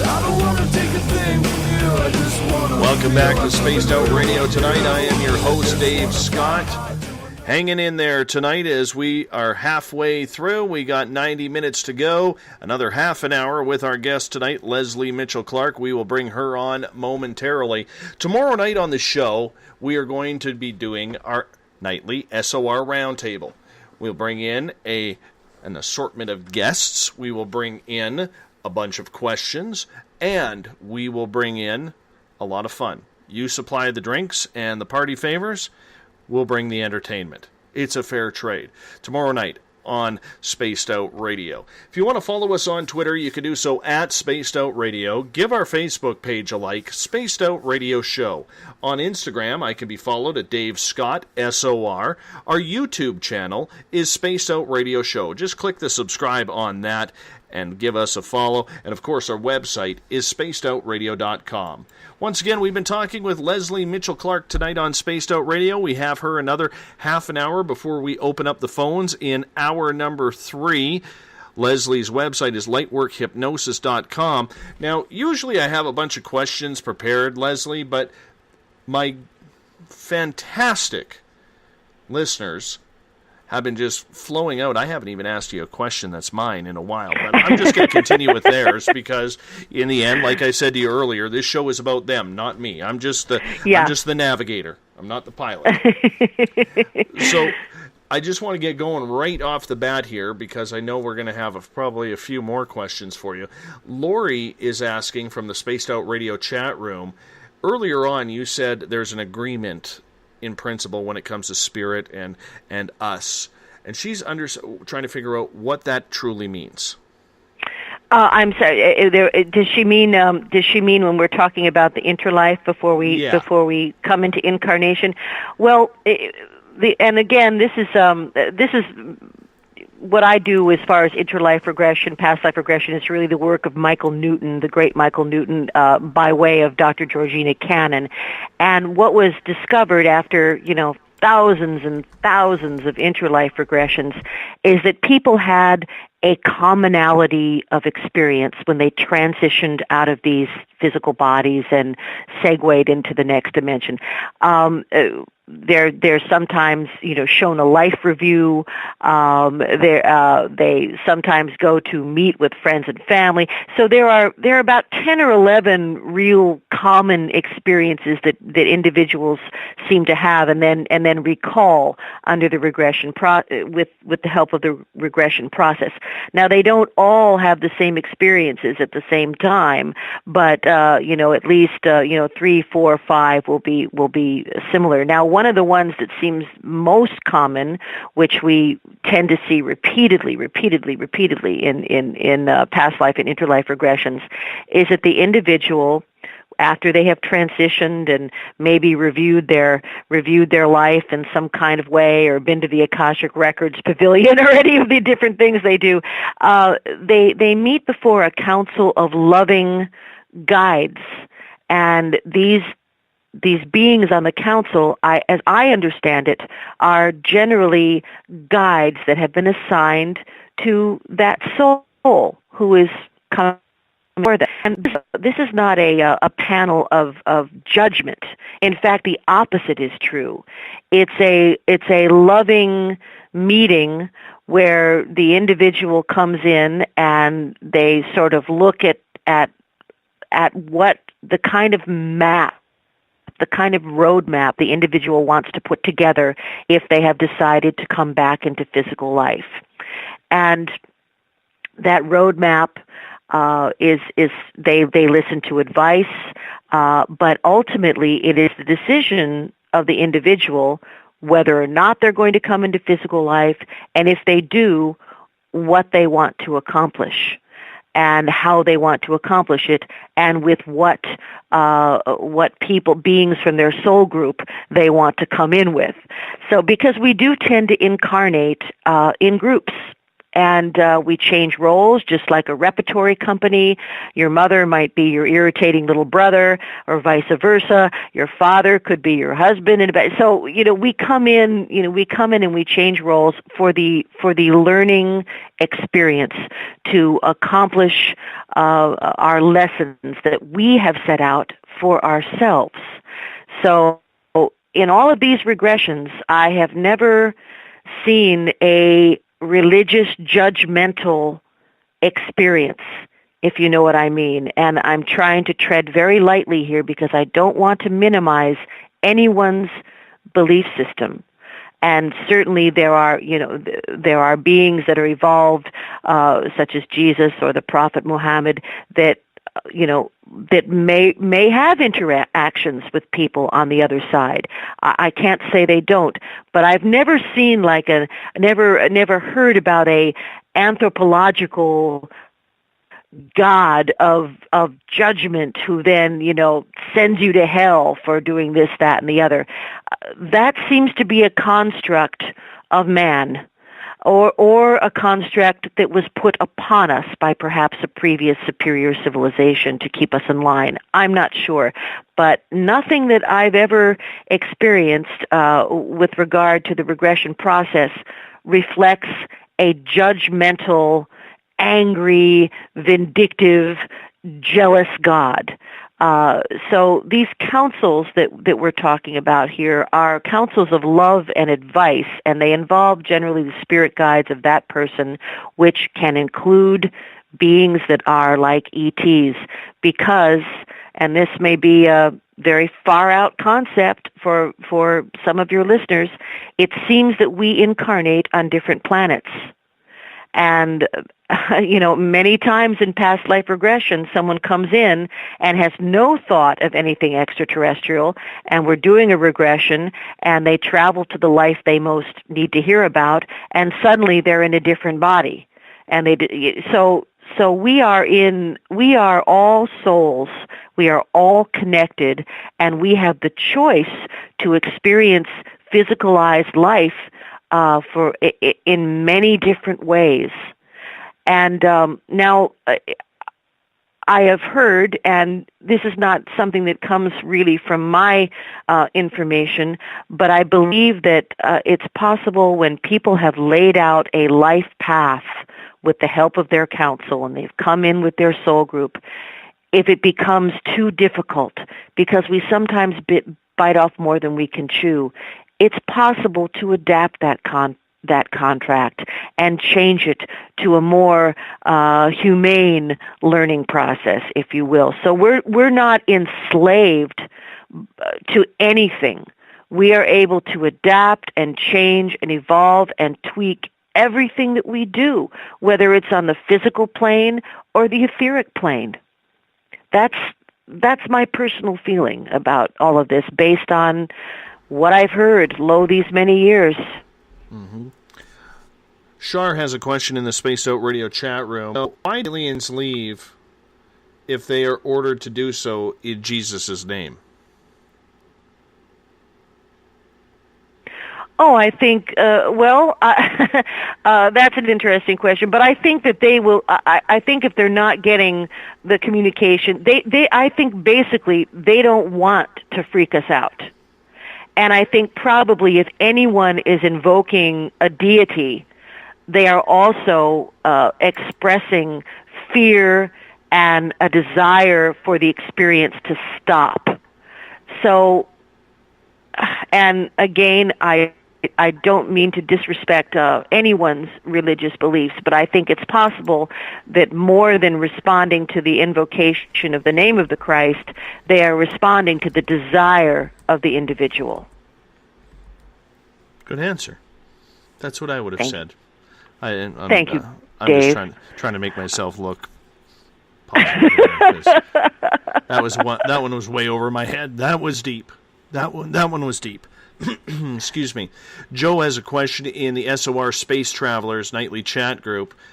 Earlier you said that your boyfriend was turned off and you were abducted. Does that mean when you have an abduction experience, your boyfriend was having a missing time experience?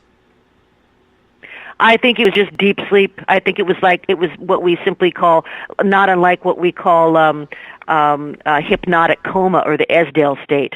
I just think he was in a deep delta state, which had been, he had been put in a deep delta state because they weren't really interested in him. They were more interested in me, and they didn't need him to be, they didn't want him to be awake. Now, this is not unusual, Dave. Again, when we were talking about a really physical abduction experience, and you're talking about, couples, it's not at all unusual for the person that they're not that interested in to be turned off in that way. And the person who is about to have the experience usually attempts to wake up their partner because there's some wakefulness or they have some awareness that something has happened, and they're invariably unsuccessful. And I have heard this, I can't even tell you how many times. So I know it's a very typical part of a physicalized abduction experience, couple situation. Taking the couple together is a little more unusual. It does happen, but in that case, they would both be experiencing missing time, and maybe one person would have recall of the incident or partial recall, and the other person, might not. Generally, when people come to see me and and have had experiences, they have a mix of missing time, suppressed memories, and conscious memories. That is heavy as well, because I know I'm a heavy sleeper. I know Mrs. Spaced Out Radio gets taken. She actually enjoys the experience. She's weird like that.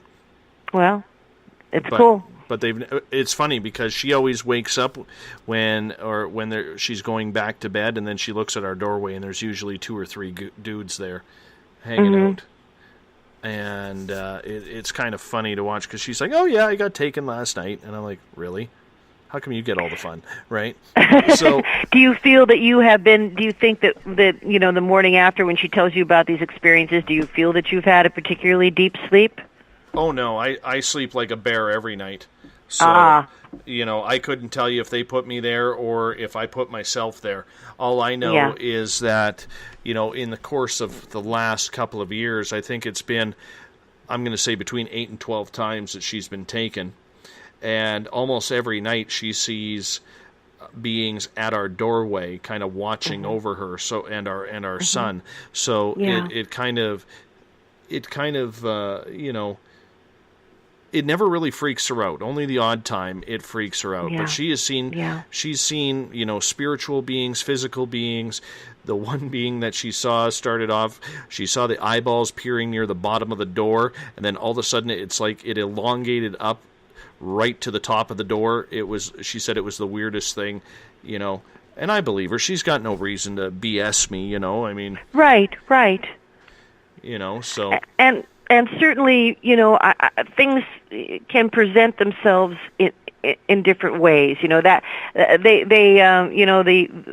some of the ETs have quite an ability to present themselves, as animals. If you see owls, owls are notoriously one of the forms that they have an easy time taking, and there's quite a few of them that, and also, discarnate entities can present themselves, however they want to be seen, not necessarily the way they looked in life, if you know what I mean.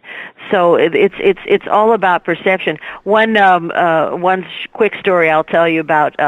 I personally think a lot of the times ETs go to great lengths not to freak us out, but they don't quite get it right. Because one of my clients who had many experiences as a child and adolescent, when he was about I'm going to say maybe about 10 or something, he had an experience, and this happened I think in the middle of the day after school, but there was no one home. So he fell asleep and was somehow, removed, and he wakes up and he's in some kind of construct, some kind of staged pediatrician's office.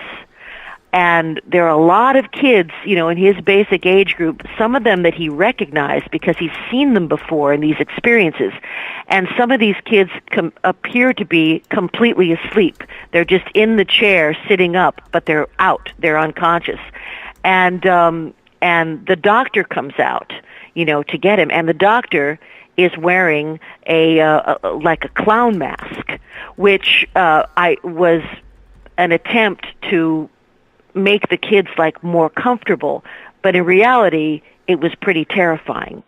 And so he starts to freak out because he's terrified by the clown mask, and the next thing I know is they say, well, it's over, we're going to take you back, and then he wakes up in his bed.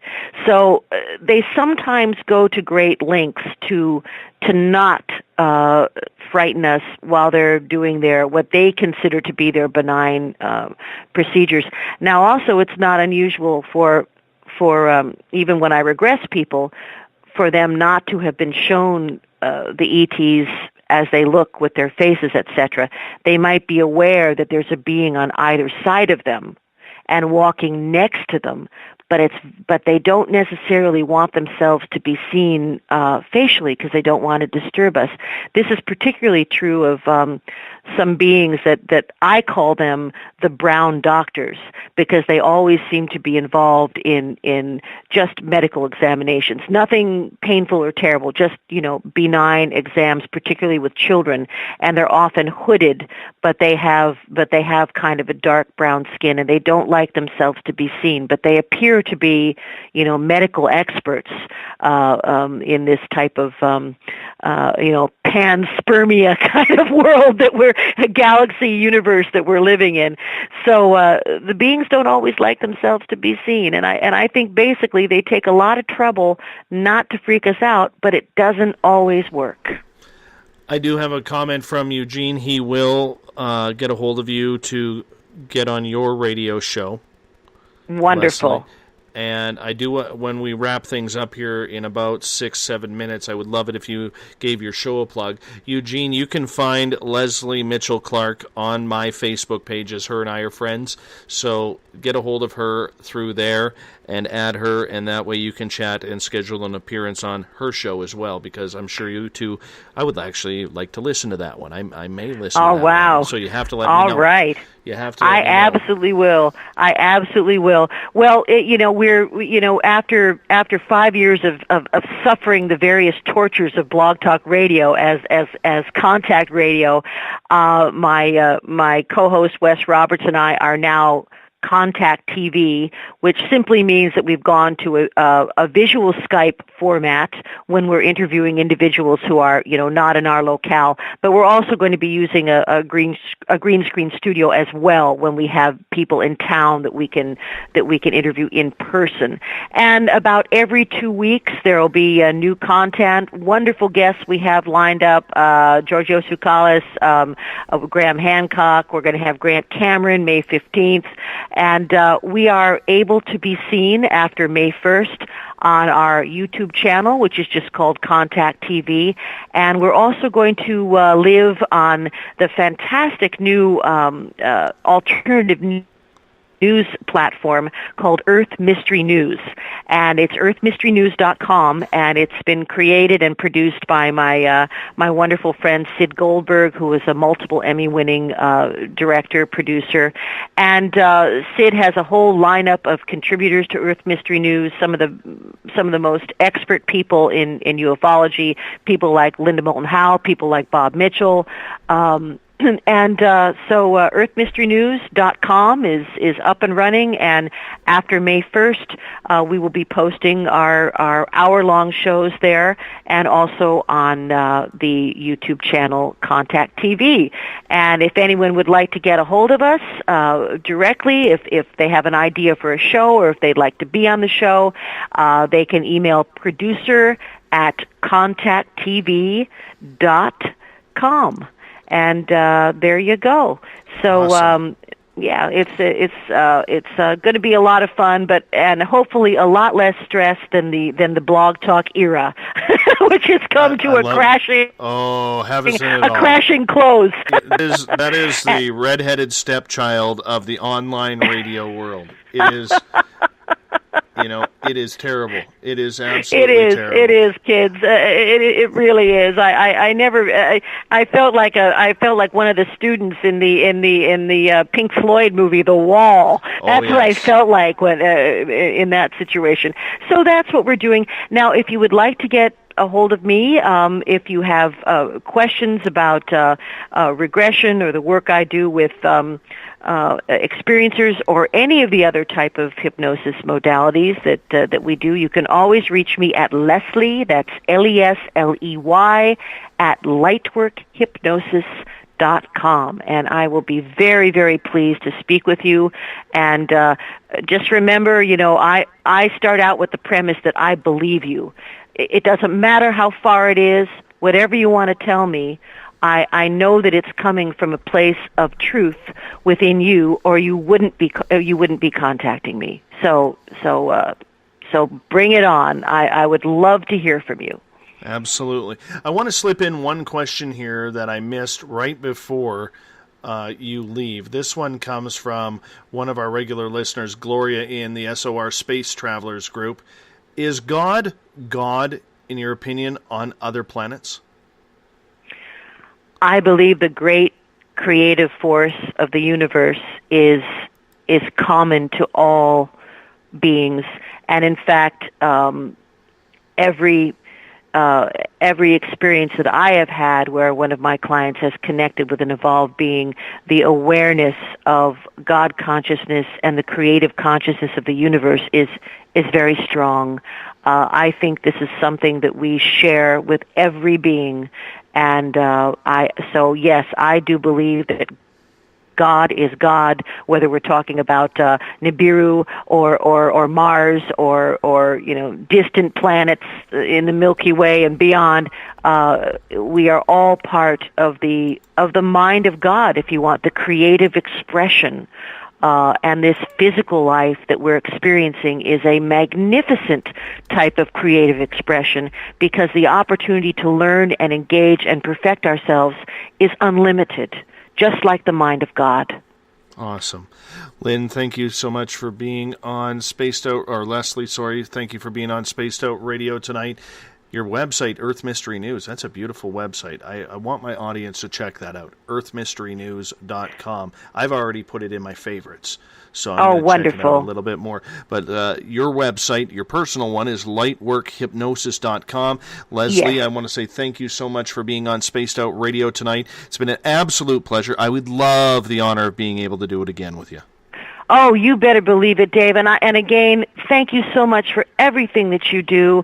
And I've been so pleased and honored to be able to reach out to your wonderful listeners. And I hope I was able to answer some of the questions. And just remember, I'm a student here.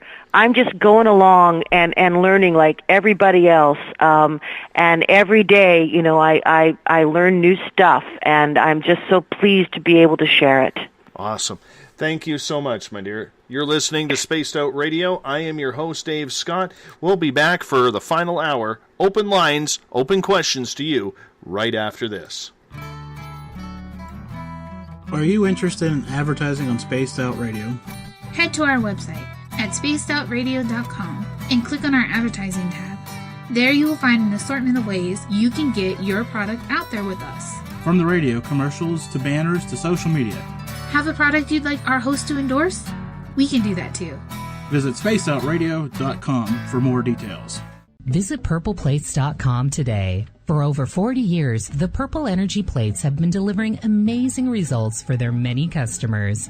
Inspired by the great genius Nikola Tesla, the harmony, healing, and energetic effects of the plates have proven over and over to be beneficial and often miraculous to thousands of customers. With their money-back guarantee and the many benefits, how can you afford not to get one? Check their site for daily specials and choose from their many energy products. You won't be sorry.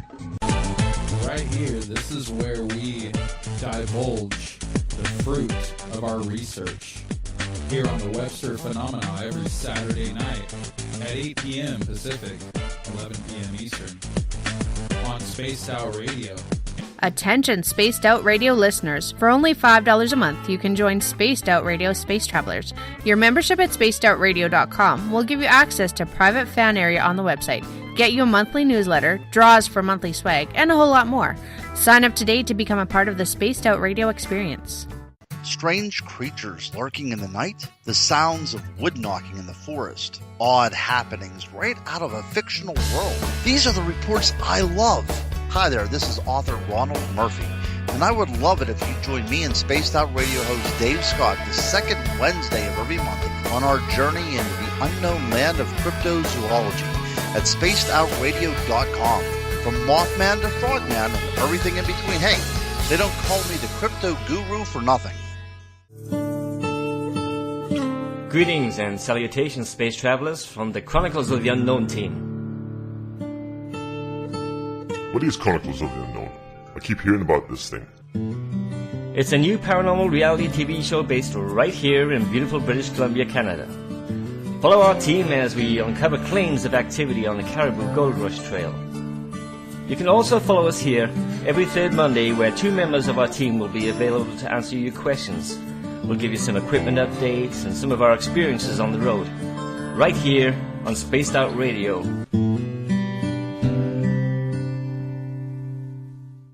The The last Monday of the month on Spaced Out Radio is a night of psychic vision, mediumship, UFO and ET contact, Bigfoot stories, animal communication, and so much more with me, Elizabeth Anglin. I'd love it if you would join host Dave Scott and I on the myriad of topics we delve into. Every month, we share new views that may help you understand your own experiences. So tune on in at spacedoutradio.com and stamp your cosmic passport. Did you know that Spaced Out Radio runs 7 days a week? Hi, it's James Tyson from Spaced Out Weekend. Every Saturday and Sunday night, starting at 9 p.m. Pacific, midnight Eastern, you can join me and my guests for some great chatter about what's going on out in the universe, or even in that dark part of the basement you really don't want to go back into. Well, let's find the answers to your experiences together. So come on up to Uncle Jimbo's cabin on the weekend. For more information, look us up at spacedoutradio.com.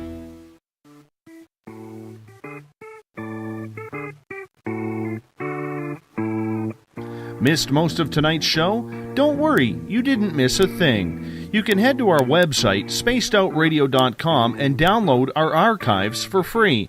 And don't forget to get your Space Travelers membership today. Now, back to tonight's show. Open lines to you right now on Spaced Out Radio as we open up the phone lines, as we talk about SOR, our guest, Lesley Mitchell-Clarke. Any topic you want to talk about, otherwise I will just babble on here, because that's kind of what I do. It's kind of my job, doing the old Spaced Out Radio thing. Anyhow, tomorrow night on the show, our SOR Roundtable discussion continues on. And you know what? It's going to be a lot of fun. We got Eric Cooper coming from Forest Moon Paranormal. We have Corrine DeWinter, the Purple Plates lady, coming on. She also is a talented poet and runs Supernatural Radio. Joey Giggles, Joseph Aquilino from the WIRN network will be joining us, as well as Cosmic Passport's Elizabeth Anglin. Everybody's going to have a few questions. I'm going to prepare it. They're going to be in the dark about what I'm going to ask. We want to take your questions as well, whether you call in, whether you type them in, get your fingers going, and that's what we do. We have a lot of fun on the SOR Roundtable. It's one of our highest rated shows that we do on a monthly basis. So, if you want to follow us on social media, you can do so at Spaced Out Radio. Give our Facebook page a like, Spaced Out Radio Show. On Instagram, we can be followed, Dave Scott, SOR. Our YouTube channel, where we hide our archives, is Spaced Out Radio Show. Please click the subscribe button on that one. And, of course, our website is spacedoutradio.com. If you want to call in this hour, 702-302-4556. Tell me about your experiences. Tell me about what's going on. Doesn't matter what the topic. Let's just chat about anything. That's the way we're going to do it here. Or if you have questions, type them in capital letters, and I will try and answer them the best I can to my abilities. Spaced Out Radio listeners, I want to just go over a couple of things here with you. We started up a new SOR Space Travelers Nightly Chat group, and a lot of our followers are in there right now. Thank you so much. The one thing, and I'm going to go over this right now if you don't mind, because it's kind of been stewing inside of me for about the last 5-6 hours. I have never put this show ahead of anybody. I have never put this show ahead of people's feelings. I have never put this show ahead of my own personal ego. This show has taken off and become its own entity because of you, our valued listeners. Today I was dragged into something, and I'm not going to get into what it was, but I was dragged into something that really, really upset me. And when my credibility is questioned, and I don't play the drama game, But when my credibility is questioned by people who are listeners of this show, I'm offended. Because I do take it personally. When you have depression and anxiety like I do, you take things personally. You don't want to, but it stings. And that happened today. The SOR Space Travelers group, just so you know, has been active or inactive, but completed for approximately a month or so. Maybe a little bit longer. Sitting stagnant for the one day when we got enough listeners, live listeners, to move everybody into one singular chat. Because this is what I do, and I get questions about this. How do you do it, Dave? I had one tonight from Jay Adams in Paranormal Forum. I have 2 computers and 3 screens going in my little studio here that I've created. And I've also got a heater, if you hear the heater. I've got a heater there to keep my Tootsies warm. And I follow chat rooms because I want to be interactive with you. I want to be someone who makes this show different.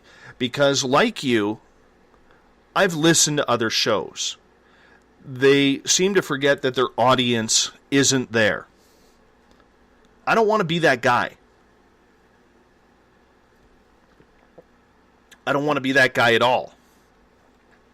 So I spread myself thin during the show. Not only am I a one-man show here, okay, I have the 3 screens going. If I look at my screen right now, my screen to my left, which is a 25-inch screen, it's beautiful, has my studio with the Spaced Out Radio chat room in it.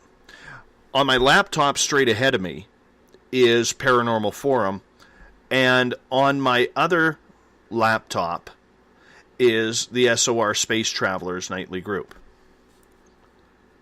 Now, normally, I do not bring in personal stuff. There's been things that have happened along these lines before. There's big things along that you'll never know about. Whether it's guests canceling at the last minute, whether it's people not working out on the Spaced Out Radio program because we are different. We do not play radio. We are creating a quality radio program for you. That is the goal. But getting to my original point, I've listened to other shows. I've been in other chat rooms. I'm not going to mention them because I don't really want to, give them any publicity. But they forget about you fans. And when I set this up, and then when I brought in James Tyson on the weekend, I said you have to be able to interact with your audience. And the reason why is, most radio shows out there, the people hosting them, although they do good work, although they do incredible work, unless you have a radio and or / media background, you really don't know how it works. And I'll argue that point with anybody. So what I do here is I want you to picture this for a moment. If you and I, and I'm talking to individually each and every one of you, are in a cockpit of an airplane, who is the pilot and who is the navigator? I want you to think about that for a second. Who is the pilot and who is the navigator? 9 times out of 10 when I ask someone that question, because I get a lot of people who will call me up or hit me up for messages for help on putting their show together, and I always ask this question: who is the pilot and who is the navigator? 100% of the time, people will always say, it's my show, so I'm the pilot. Is that correct? It's not correct. And I'll tell you why. I'm the navigator of this show. When we have guests on, when we take callers, when I'm looking at your questions on any of the chat rooms that we are following, I'm the navigator. My job is to get this show where we want to go. I'm being asked by Eric right now, who are the stewardesses? Corinne DeWinter is one of them. Mrs. Spaced Out Radio is another. Corey, my booking coordinator, she's another. I only go for the best looking. I may add Lisa in the Spaced Out Radio chat room as one of my stewardesses as well. Gloria's in there as well. So is Gail. And Claudia, if she ever shows up. Lynn, you're also in there. But what I'm saying here is, I'm the navigator. Because my job as the show host is to get this show where we need it to go. Okay? We need this show to be informative, interactive. And some people don't understand that. And what happened today is someone questioned my integrity. Actually, more than someone. I'm going to say 4 or 5 people who are all connected together in one Facebook group, and I'm not going to mention that group. I have never, ever, and anybody who has been with me from the beginning will know this, I have never, ever taken advantage of a guest, taken advantage of a room that is following me. I've never taken advantage of anybody who is a part of this show. I will not do it. And I don't want to sound like I'm being scolding or anything like that, but I have to get this off my chest. And if you want to call in and talk about something else, you can too. 702-302-4556. But I have done everything that I have been asked to improve this show. You as an audience wanted 3 hours. So 2 weeks ago, we went to 3 hours. You wanted more phone time, more open lines. I've provided that. You wanted more interaction on social media. Done that too.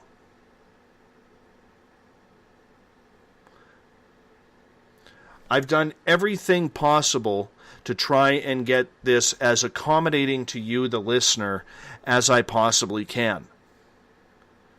And when I get dragged into drama like I got dragged into today, when I had zero, capital Z, capital E, capital R, capital O, zero to do with this, I am effing livid. Not at any of you, because you people who are here right now, you're the true supporters of this show. You're the true people who understand. You're the people going out to all these other groups and telling people, you got to listen to Spaced Out Radio. You have to check out this Dave Scott guy. Nobody knows what the hell he looks like besides a pair of sunglasses on there. But it's just one of these things that is very, very hurtful to me. I take this personally. A few weeks ago, we made Spaced Out Radio a business. Now, it's not going to sound like a lot, but since the inception of this show, I've probably put $7,000 into this show. New equipment, new sound, moving over from the hideous Blog Talk Radio over to Spreaker to improve everything, new microphones, pens, paper, website, redevelopment, social media. I want you to know my day. And I'm not wanting you to feel sorry for me. But this is my day. Tomorrow morning, or by the time I get off air, it'll be midnight, Pacific time, 3 a.m. for some of you on the East, or whatever your time zone is. I will finally calm down from the show and relax. I'll probably be in bed about 1 a.m., if I'm lucky. I'll be up at 7 o'clock. I do have a daytime career. So I'll be up at 7 o'clock, be at my office for about 10 to 8, be at work in my daytime job till about 5:30. Haven't eaten dinner yet. Haven't spent time with my family or played with my kids. Hung out with the wife just to say how's it going. Because I'll walk in the front door. My dogs will greet me. My little guy will greet me. My wife will greet me. And I walk in, and I'll put my lunch bag down. I'll go get changed. And then the first thing I will say to my Mrs. Spaced Out Radio is, I got to go down into the studio and call the guest. The guest sometimes wants to talk. And so that could eat up anywhere from 4 minutes to about an hour. So once I get off the phone, I apologize to Mrs. Spaced Out Radio for being late for dinner, as per usual. I spend from about 6 o'clock my time until about 7:30, 7:45 our time with my family. 7:45, I head downstairs into my studio, make sure everything is working. At 8 o'clock, I start tweeting out. I start tweeting about the show. I start doing everything to prepare. Then, things start getting hectic, about 10 minutes to showtime, because I got to get a hold of the guests, set up the music, and make sure everything is ready to go. And then we do it all over again until 1 a.m. in the morning. So, for someone to question my integrity, that I'm talking behind their backs, that I'm doing things to try and gain my own attention, I'm hurt. I'm very hurt because I work my ass off.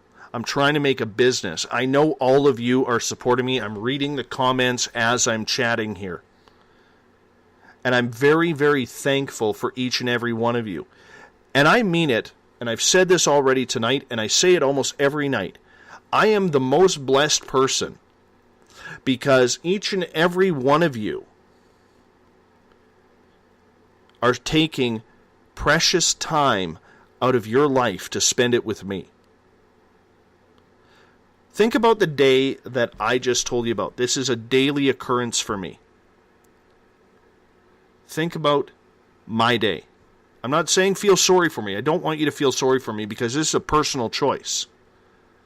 But I want you to think about how much time of the day I actually have. And when I see all of you here loving what we're doing, promoting the show, sharing it on social media, telling other people to hop on the bandwagon, so to speak, it makes me happy. Because of all of you, I have not needed my antidepressant medication in 14 months. Because this show is my drug. You people are my drug. You people who are here with me every night. It's because of you that I have starting to believe that we do have something special going on here.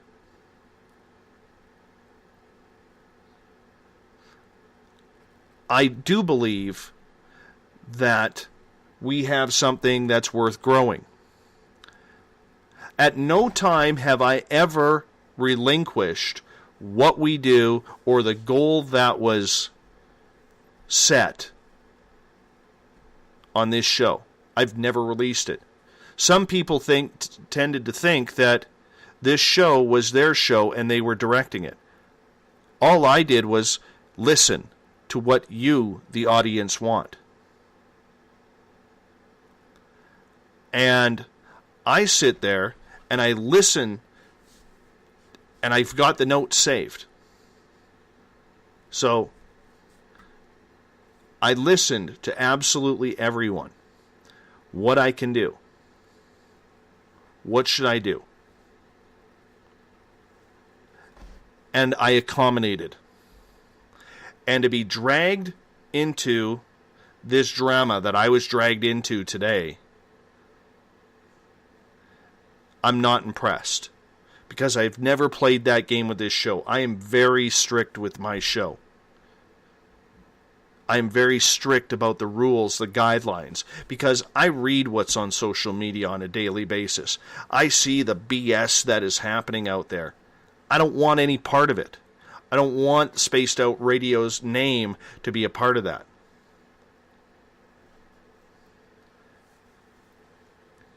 And unfortunately, today, my credibility was tested. People saying that I was talking behind their backs, working deals with people to try and get them out of one chat room into another. This is how petty it was. And in the end, I had nothing to do with it. I had one person on my staff today quit because of this. So that's why we're not live tweeting tonight. I have said many times on the air that this person did a fantastic job in helping us out. She thought I went behind their back because she was part of that group. I would never do that to my audience, because if I don't have you guys, I don't have a show. Do you really think that I am going to waste 4, 5 hours a night? About 8 hours a day in total when you include the bits and pieces that I do starting at 8:30 in the morning? Do you really think that I'm going to waste all that time and then do some social media bullshit and talk behind people's back? I don't have time for that crap. I really don't.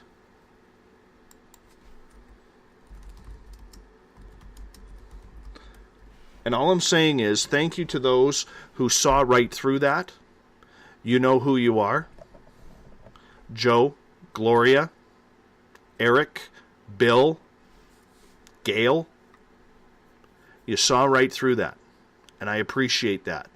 I'm going to single you guys out right now with that because you saw what was going on. Bruce as well, I appreciate that. I've never screwed an audience member, and I don't mean figuratively, or in man lust or anything like that. But I would never take advantage of an audience member.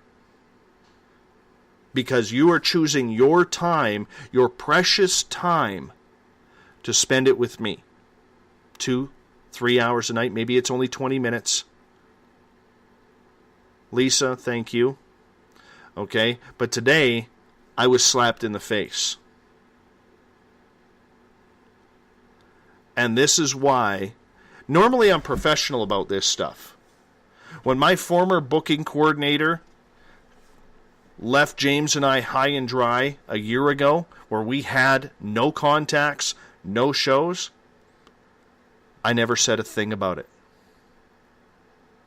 When a certain someone was going to be hosting the first hour, and then on day number 2, she decided to pull the plug in the middle of the afternoon, I said nothing about it.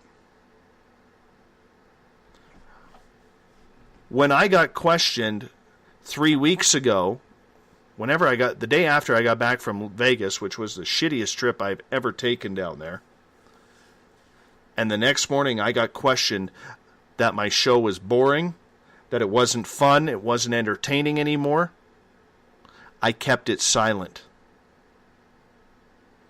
And I took it because I'm still in a learning process.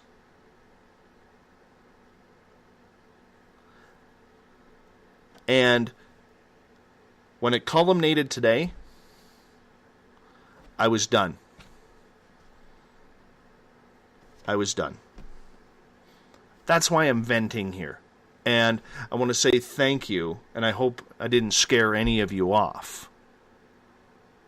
But I want to say thank you individually to each and every one of you, and you know who you are. Okay, because you're the one listening in. For understanding, thank you for understanding that this show is about you. Whether you're in Paranormal Forum right now, like Armand, Lynn, Jay Adams, Roz, Debbie, whoever is in there. Whether you're in the Spaced Out Radio chat room, like Shar, Poet, Lisa, Eugene, Cog, JR, Bill Hauser. Lots of people in there. There's a number more. Or whether you're on the Spaced Out Radio, well, the Space Travelers. I got to get used to saying that. The SOR Space Travelers Nightly Chat Group. Gail, Lisa, Bruce, Bill, Eric, Gloria, Gail, Joe. I am very thankful for all of you. When I started inviting people into the SOR Space Travelers room tonight, I started in there with very few. We're up to 142 members, 92 members new tonight. That's where we start. But I will tell you this, and before I go to a final commercial break tonight, I will not have this show compromised ever. If somebody wants to pay me to go away, fine, pay me my money back. But I will not sacrifice what we have built on this show because somebody has an ego, because somebody has their thoughts that they run the show. Last time I checked, Spaced Out Radio Limited was registered to Dave Scott, not someone else. That's my rant. Thank you so much. We'll be back in the next half hour. Hey, do me a favor. Someone call in. Let's talk about some ghost stuff, or let's talk about some UFOs.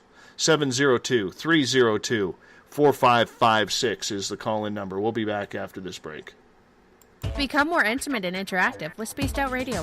Join our Space Travelers Club with your new membership. For $5 a month, we'll provide you with special access to the website, monthly prize draws from books to psychic readings, along with monthly newsletter, private interviews, and more. Sign up today to be part of Spaced Out Radio's experience. Every month on Spaced Out Radio, we look into the deep and dark reports of cryptids roaming around the world with me, Rob Morphy, from Cryptopia.us. I would love it if you would join me and host Dave Scott as we delve into the most arcane stories and reports regarding creatures of the unknown. My job is to hunt down the details and bring the evidence forward to you. These aren't your regular Bigfoot stories I'm talking about either. You can find out more about crypto history at spacedoutradio.com. Looking for a place to advertise at a very reasonable cost? Look no further than Spaced Out Radio. SpacedOutRadio.com has an advertising tab that you can click to check out our daily, weekly, and monthly packages to play on the radio, or our website including social media. From commercial spots to banners, we have it all. Check out our competitive pricing today.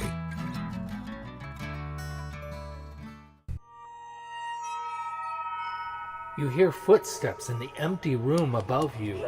A rocking chair begins rocking by itself.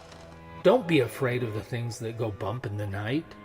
Reach for Spirit Storybox, the iPhone app the Huffington Post UK called the only ghost hunting app you will ever need. Spirit Storybox. The spirits are telling their stories. Are you listening? Strange creatures lurking in the night, the sounds of wood knocking in the forest, odd happenings right out of a fictional world. These are the reports I love. Hi there, this is author Ronald Murphy, and I would love it if you join me and Spaced Out Radio host Dave Scott the second Wednesday of every month on our journey into the unknown land of cryptozoology at spacedoutradio.com. From Mothman to Frogman and everything in between. Hey, they don't call me the crypto guru for nothing. Is the 24-hour world starting to wear you down? Let me from Rivulet Reiki and Ratings lend you a hand. Hi, this is Jolene, and if you're in need of Reiki or a realm reading, come to my website, rivuletrr.wix.com/rivuletrr, and let us help you out. At Rivulet, I specialize in healing your body, mind, and soul, no matter where you are. And be sure to check out the Rivulet R&R Facebook page for your best deals. Remember, it's time for you to make some time for you. Find yourself constantly looking up in the sky, looking for answers? Have you had extraterrestrial contact? Are you an abductee? Looking for answers to your experiences? Hi there, I'm R. Keith Andrews, Spaced Out Radio's resident ET expert. Join me live the first Friday of every month where I take questions from the Spaced Out Radio chat room and help you understand those from the far-off world. It's 2 hours of knowledge every experiencer should listen to. Hope to see you there. Did you know that Spaced Out Radio runs 7 days a week? Hi, it's James Tyson from Spaced Out Weekend. Every Saturday and Sunday night, starting at 9 p.m. Pacific, midnight Eastern, you can join me and my guests for some great chatter about what's going on out in the universe, or even in that dark part of the basement you really don't want to go back into. Well, let's find the answers to your experiences together. So come on up to Uncle Jimbo's cabin on the weekend. For more information, look us up at spacedoutradio.com.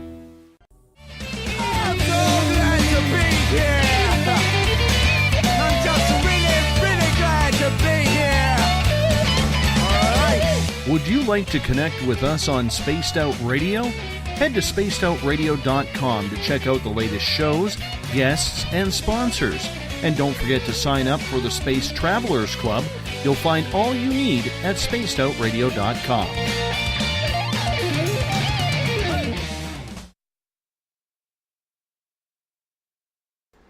Got to click the old mic button there. How you doing? This is Dave Scott on Spaced Out Radio tonight. Thank you so much for tuning in. If you're in the Spaced Out Radio chat room, Paranormal Forum, or the brand new SOR Space Travelers Nightly Chat Group, I'm going to have to actually shorten that name a little bit. It's a little too long to say. I'm going to shorten it.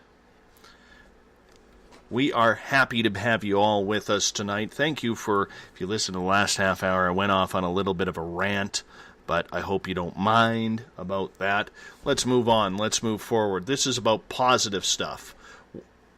Tomorrow night on the show, we're going to have the SOR Roundtable. Corrine DeWinter, Eric Cooper, Joey Aquilino, Elizabeth Anglin will help me out here. We're going to go over all of the show, all of our guests. Each of our guests is going to bring in 2 questions. I'm going to have a bunch of questions because we got 3 hours to do this thing. It's going to be a lot of fun. We want your phone calls tomorrow night. We want your opinions tomorrow night, your questions, along with ours. It's one of our highest rated shows that we do every month. It's nice. It's relaxed.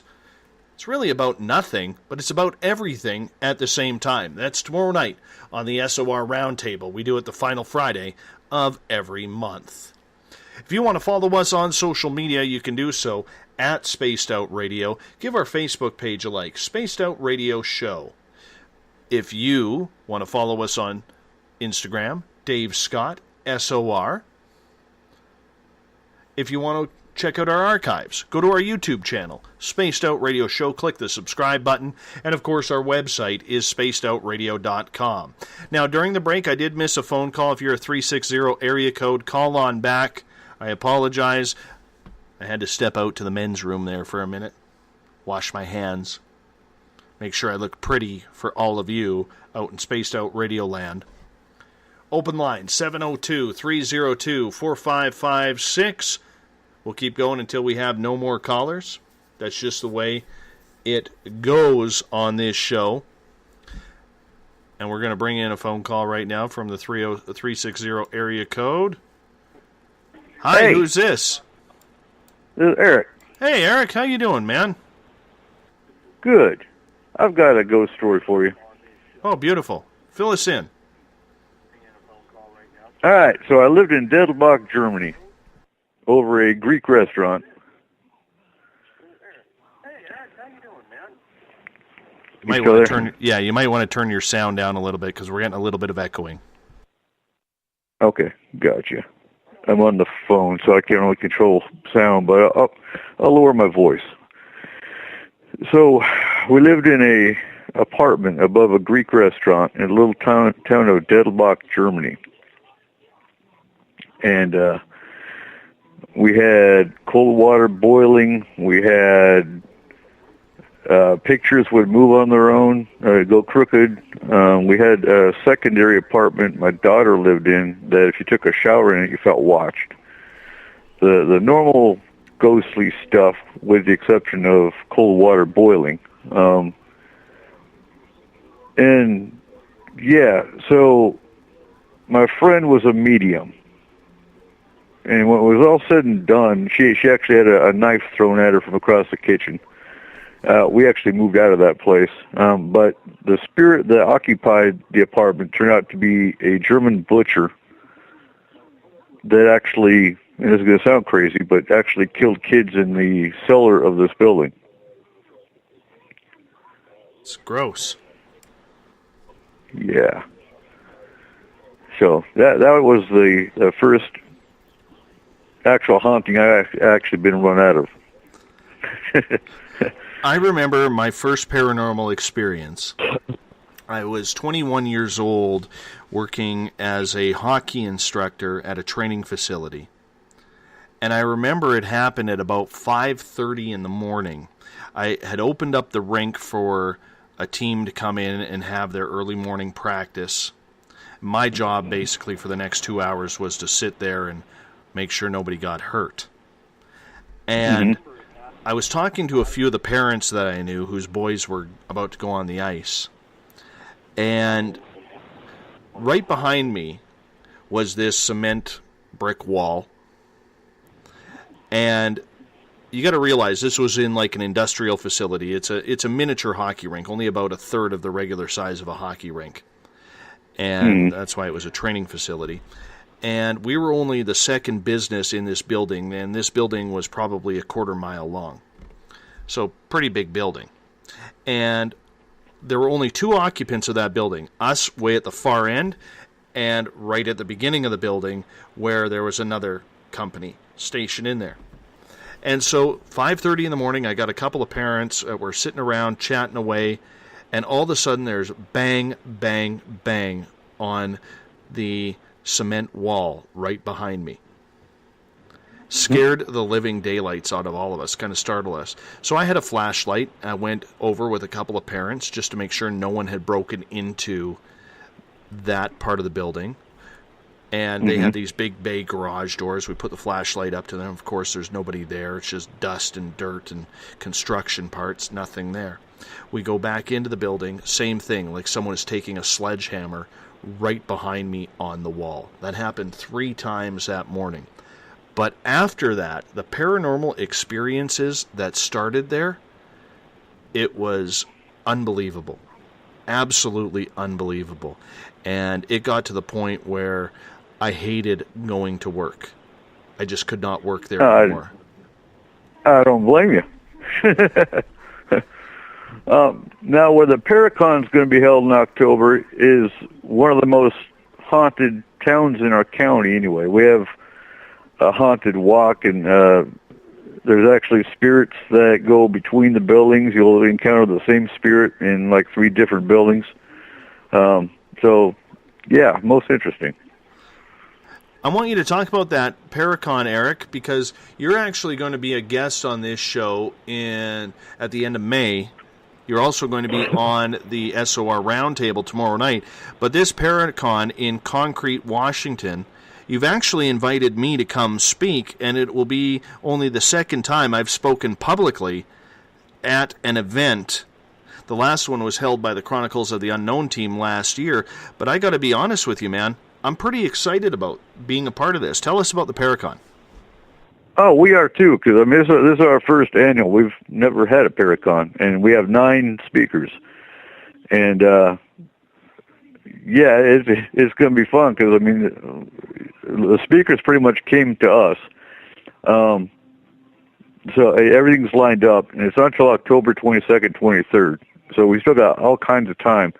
The way I've got it set up is Day 1 is the 22nd, and I'm going to do anything non-haunting, non-investigation related. So we've got alien abduction, we've got Bigfoot, we've got all the non-typical haunting stuff. Sunday is going to be all the tools of investigation, what's the difference between a ghost and a spirit, Ghostology 101, and then in the afternoon, we're actually doing a public investigation. So basically, the public that comes, this is a free event. The only cost is the VIP roundtable, which is Saturday night. And that's a $20 ticket, and that's it. And that's where we're going to have all the speakers, you included, sitting around answering questions, discussing various aspects of the paranormal, things like that. Awesome. We've got Christina George coming from California. She's from Paranormal Connection. We've got Selena Roan coming from Texas.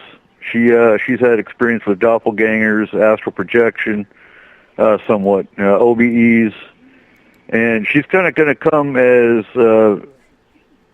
her personal experience story, and then she also leads Fear Paranormal as well. Let's see. Then we have Sandy and Russ Wells. They're local investigators, but they're known nationwide. They'll be doing the tools of investigation. They've got their authors as well. We've got Joe Teeples. He's the author of Ghostology 101. He's an author, and he's I'm trying to remember where he's another Washington State investigator, but he's also well known in Washington. I see him trying. I've got Derek Tyler. He's an alien abduction experiencer. He'll be here talking about his experience and his books. We've got Tyler Allen Standing Bear coming. He's the Forest Moon Paranormal cryptozoologist. He's got a lot of experience with Bigfoot, so he'll be doing his Bigfoot talk. And then we have 2 modeling agencies coming as well. They'll be doing kind of a horror theme with their models, and that's open to the public as well. So it's going to be a big event. It's being advertised internationally pretty much. I can't guarantee international people are going to show up. Well, Canadians, of course. Well, we'll bring down a contingent for you. You know, what's an event without the Canadians, man? Exactly. Well, I appreciate that. I really do. And I'm looking forward to actually coming down there and speaking. My topic that I will be talking about is how experiencers have been forgotten. And I think that is an important topic because one of the things that I am very passionate about, and I've seen on other shows, is nobody is giving time to the experiencer anymore. And I'm going to get into that a little bit, and how in order to try and find the answers that we need to start taking experiencers and their events a little bit more seriously than what we are. So I appreciate you guys, Eric, taking the time to reach out, ask if I would come down to speak. I'm more than honored to come down and do that and be a part of it. And I know James Tyson from Spaced Out Weekend is planning on coming down as well to do the show live there on the Saturday night. So it'll be a lot of fun. Oh, he is coming? As far as I know so far. But you never know. Okay, outstanding. All right, right on. Yeah. All right. Well, I'll let you go. All right. And we'll talk to you tomorrow. All right. See you tomorrow. That is Eric from Forest Moon Paranormal in Washington State. It's going to be a good time. We've got about 15 minutes left. Shar in the Spaced Out Radio chat room was asking, Dave, I love when you tell stories. Can you share the abductions that you and your wife have had? Mrs. Spaced Out Radio has been taken a heck of a lot more than I have. It's very interesting because one of the things that she's had nothing but positive experiences. And it pretty much started right before we launched Spaced Out Radio. I know she's been taken twice with little SOR, our 2-year-old son. And according to Moo, Barry Strom, you remember Barry Strom on the show when he was channeling Moo via the Ouija board. Moo had stated that little SOR would not be taken anymore. He was just to do it the 2 times. So I found that quite interesting. And I find it very, very intriguing that Mrs. Spaced Out Radio almost every night sees beings. She is very empathic, and she's really becoming talented with getting in touch. We don't have a lot of paranormal experiences around here. She doesn't remember what happens to her on the ship. She just knows that she's never had to feel fear. She's never had a bad experience. But it's funny because when she gets back, and believe it or not, sometimes, I think once or twice, it's actually happened while we've done this show. Put your tinfoil hat on that one for a second. It's actually happened while we've done this show. So the funny part about it is, if you can call it funny, is the fact that where my studio is in my house, it's actually right below our master bedroom. And I don't hear a thing. But she's seen them. She's been taken during this show. That's a little food for thought, isn't it? Now, my own personal experience, I've said this a few times, but I'll say it again just for you, Shar, because you asked. I woke up on the table. I was I knew it was going to happen. I saw the little guy about 3-4 hours before I went to bed, right when I was about to start a channeling experience, or channeling session, I should say. And then that night, him and his 2 buddies, well, I woke up on the table. And when I looked over my left shoulder, because I woke up, I was laying on my stomach, and I looked up and over my left shoulder, and there were 3 of them.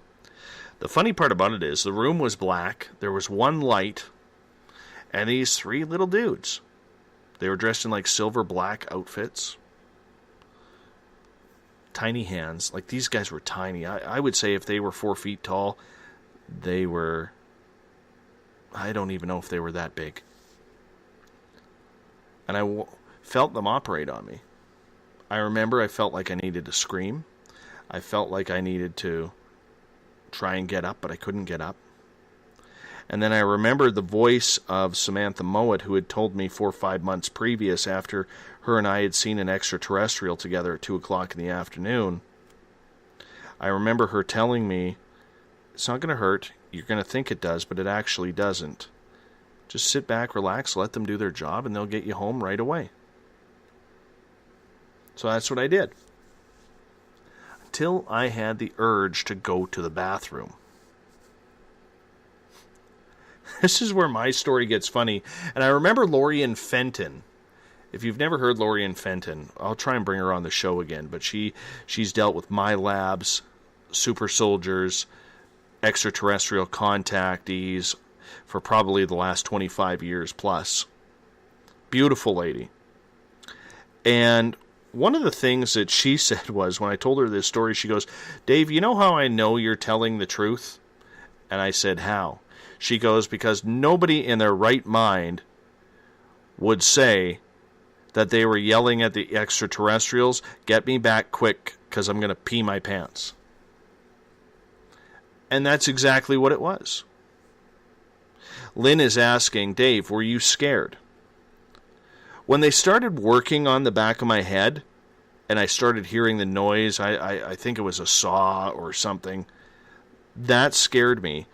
But in my mind, Lynn, I had always had my friend Samantha's words etched in my head. And to take you back to that conversation, what had happened there was she had stated to me after we saw that extraterrestrial, she said, "Dave, have you ever been taken before?" And I said, "No, I do not think I have." She goes, "Okay." And she goes, "They're probably going to come get you now that you've seen them." So she said, "I want you to know that it's peaceful. It doesn't hurt. Your mind is going to be thinking that it does, but it really doesn't. And just ask them to take you back right after, and they will." She goes, "Just let them do their thing. You can think about anything you want. You'll know what's happening." So I had that in my head, that it doesn't hurt. And when I remember, Lynn, I was screaming. Like you would expect that you would when you hear a drill or feeling something cut into the back of your head. And God's honest truth, what happened was, when I was on the table in pain, all of a sudden I heard Samantha's voice saying, "Hey, just let them do what they need to do. They'll hurry up, they'll get it over, and they'll get you back. And remember, it doesn't hurt." So all of a sudden, as they're cutting into my head, when before I was screaming, I was like thinking, well, this actually doesn't really hurt. Feels kind of cool. Because Samantha and I had this conversation in April of 2014. My abduction was September 29th, 2014. So that's 5 months in between. It's not like it was the day before or a week before or something along those lines. And then I had to go to the bathroom. And I remember they stopped working on me for a minute and I had to go to the bathroom. And I remember picking my head up and I kept picking it up and I kept saying, "Guys, you got to hurry up. I'm going to piss myself here. I got to go to the bathroom. You got to get me back." And then immediately they started working on me again. I'm like, "Okay, you got to hurry up, stitch me up. I got to get back."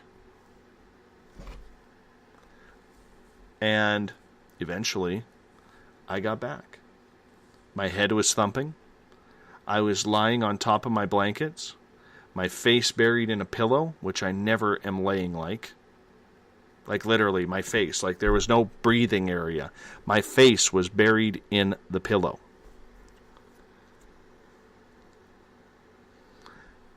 And I got up. I went to the bathroom.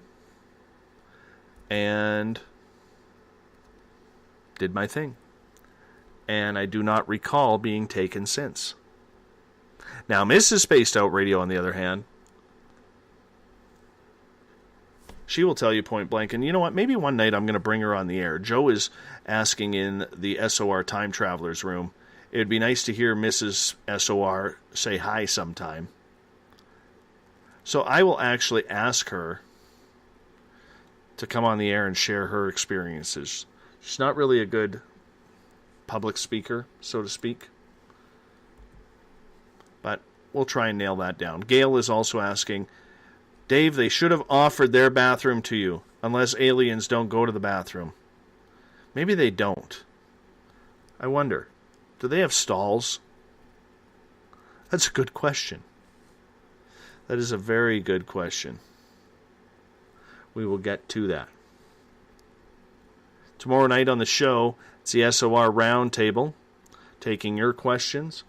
Our guests will be Joseph Aquilino from the WIRN Network, Corrine DeWinter from PurplePlates.com, one of our sponsors of this show, Elizabeth Anglin from Cosmic Passport, and the newbie of the group will be Forest Moon Paranormal, Eric Cooper. You just heard him on the phone a little bit ago. We're going to talk about everything. They don't actually really know the questions. That's how we do it. I come up with the questions during the day, and we debate them. We have good conversation. And I'm going to make sure that Corrine leaves her potty mouth at home, because if she doesn't, I can't put this on the YouTube channel. They screen for swear words. But usually we have a swear word count for Corrine. I love the girl. She's awesome. So, we only got a couple of minutes left here. I'm not going to take any more phone calls. James Tyson will be in on Saturday and Sunday night before we kick off the month of May with Maureen McGill. And if you've never heard of Maureen McGill, this is going to be a very, very interesting show. She talks about other side communication. And the best part about it is it has a lot to do with dealing with people who are deceased heroes. We're going to talk a little bit of paranormal with her. I'm curious to see what she means by deceased heroes. Is it musicians? Is it military members? Is it athletes? Maybe someone who was a fireman or a police officer?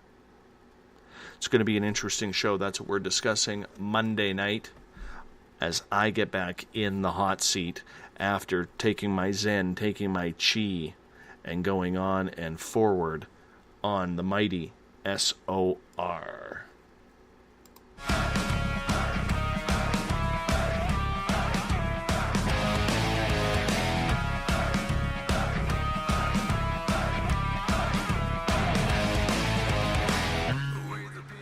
Bumblefoot on the show. When you hear this one, you know it's time for us to wrap things up on the mighty SOR. Thank you so much for letting me rant. Thank you for being a part of it. We want to thank tonight's guest, Lesley Mitchell-Clarke, for coming on and talking Lightwork and all sorts of experiences that she has to deal with on a daily basis for her career. Lightwork Hypnotherapy.com is her website. Absolute pleasure to have you all around. Hope you enjoy the new SOR Space Travelers chat room. If you were in there tonight, pleasure being with you. If you want to follow us on Twitter, you can do so at Spaced Out Radio. Give our Facebook page a like, Spaced Out Radio Show.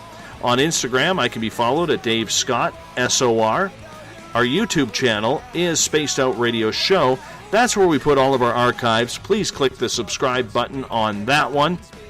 And, of course, our website is spacedoutradio.com. Do me a favor. Tell your friends. Let's light this thing up. Let's get this thing going. Let's turn a negative into a positive. Let's rock and roll it out. Bumblefoot on the music. We'll talk to you in exactly 21 hours. Good night.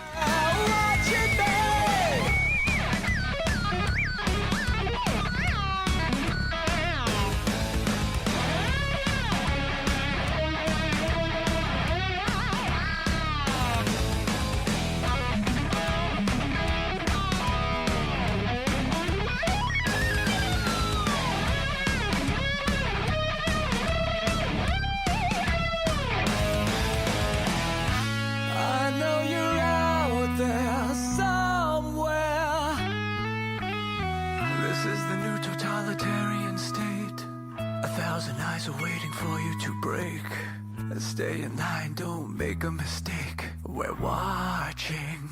We watched you fall.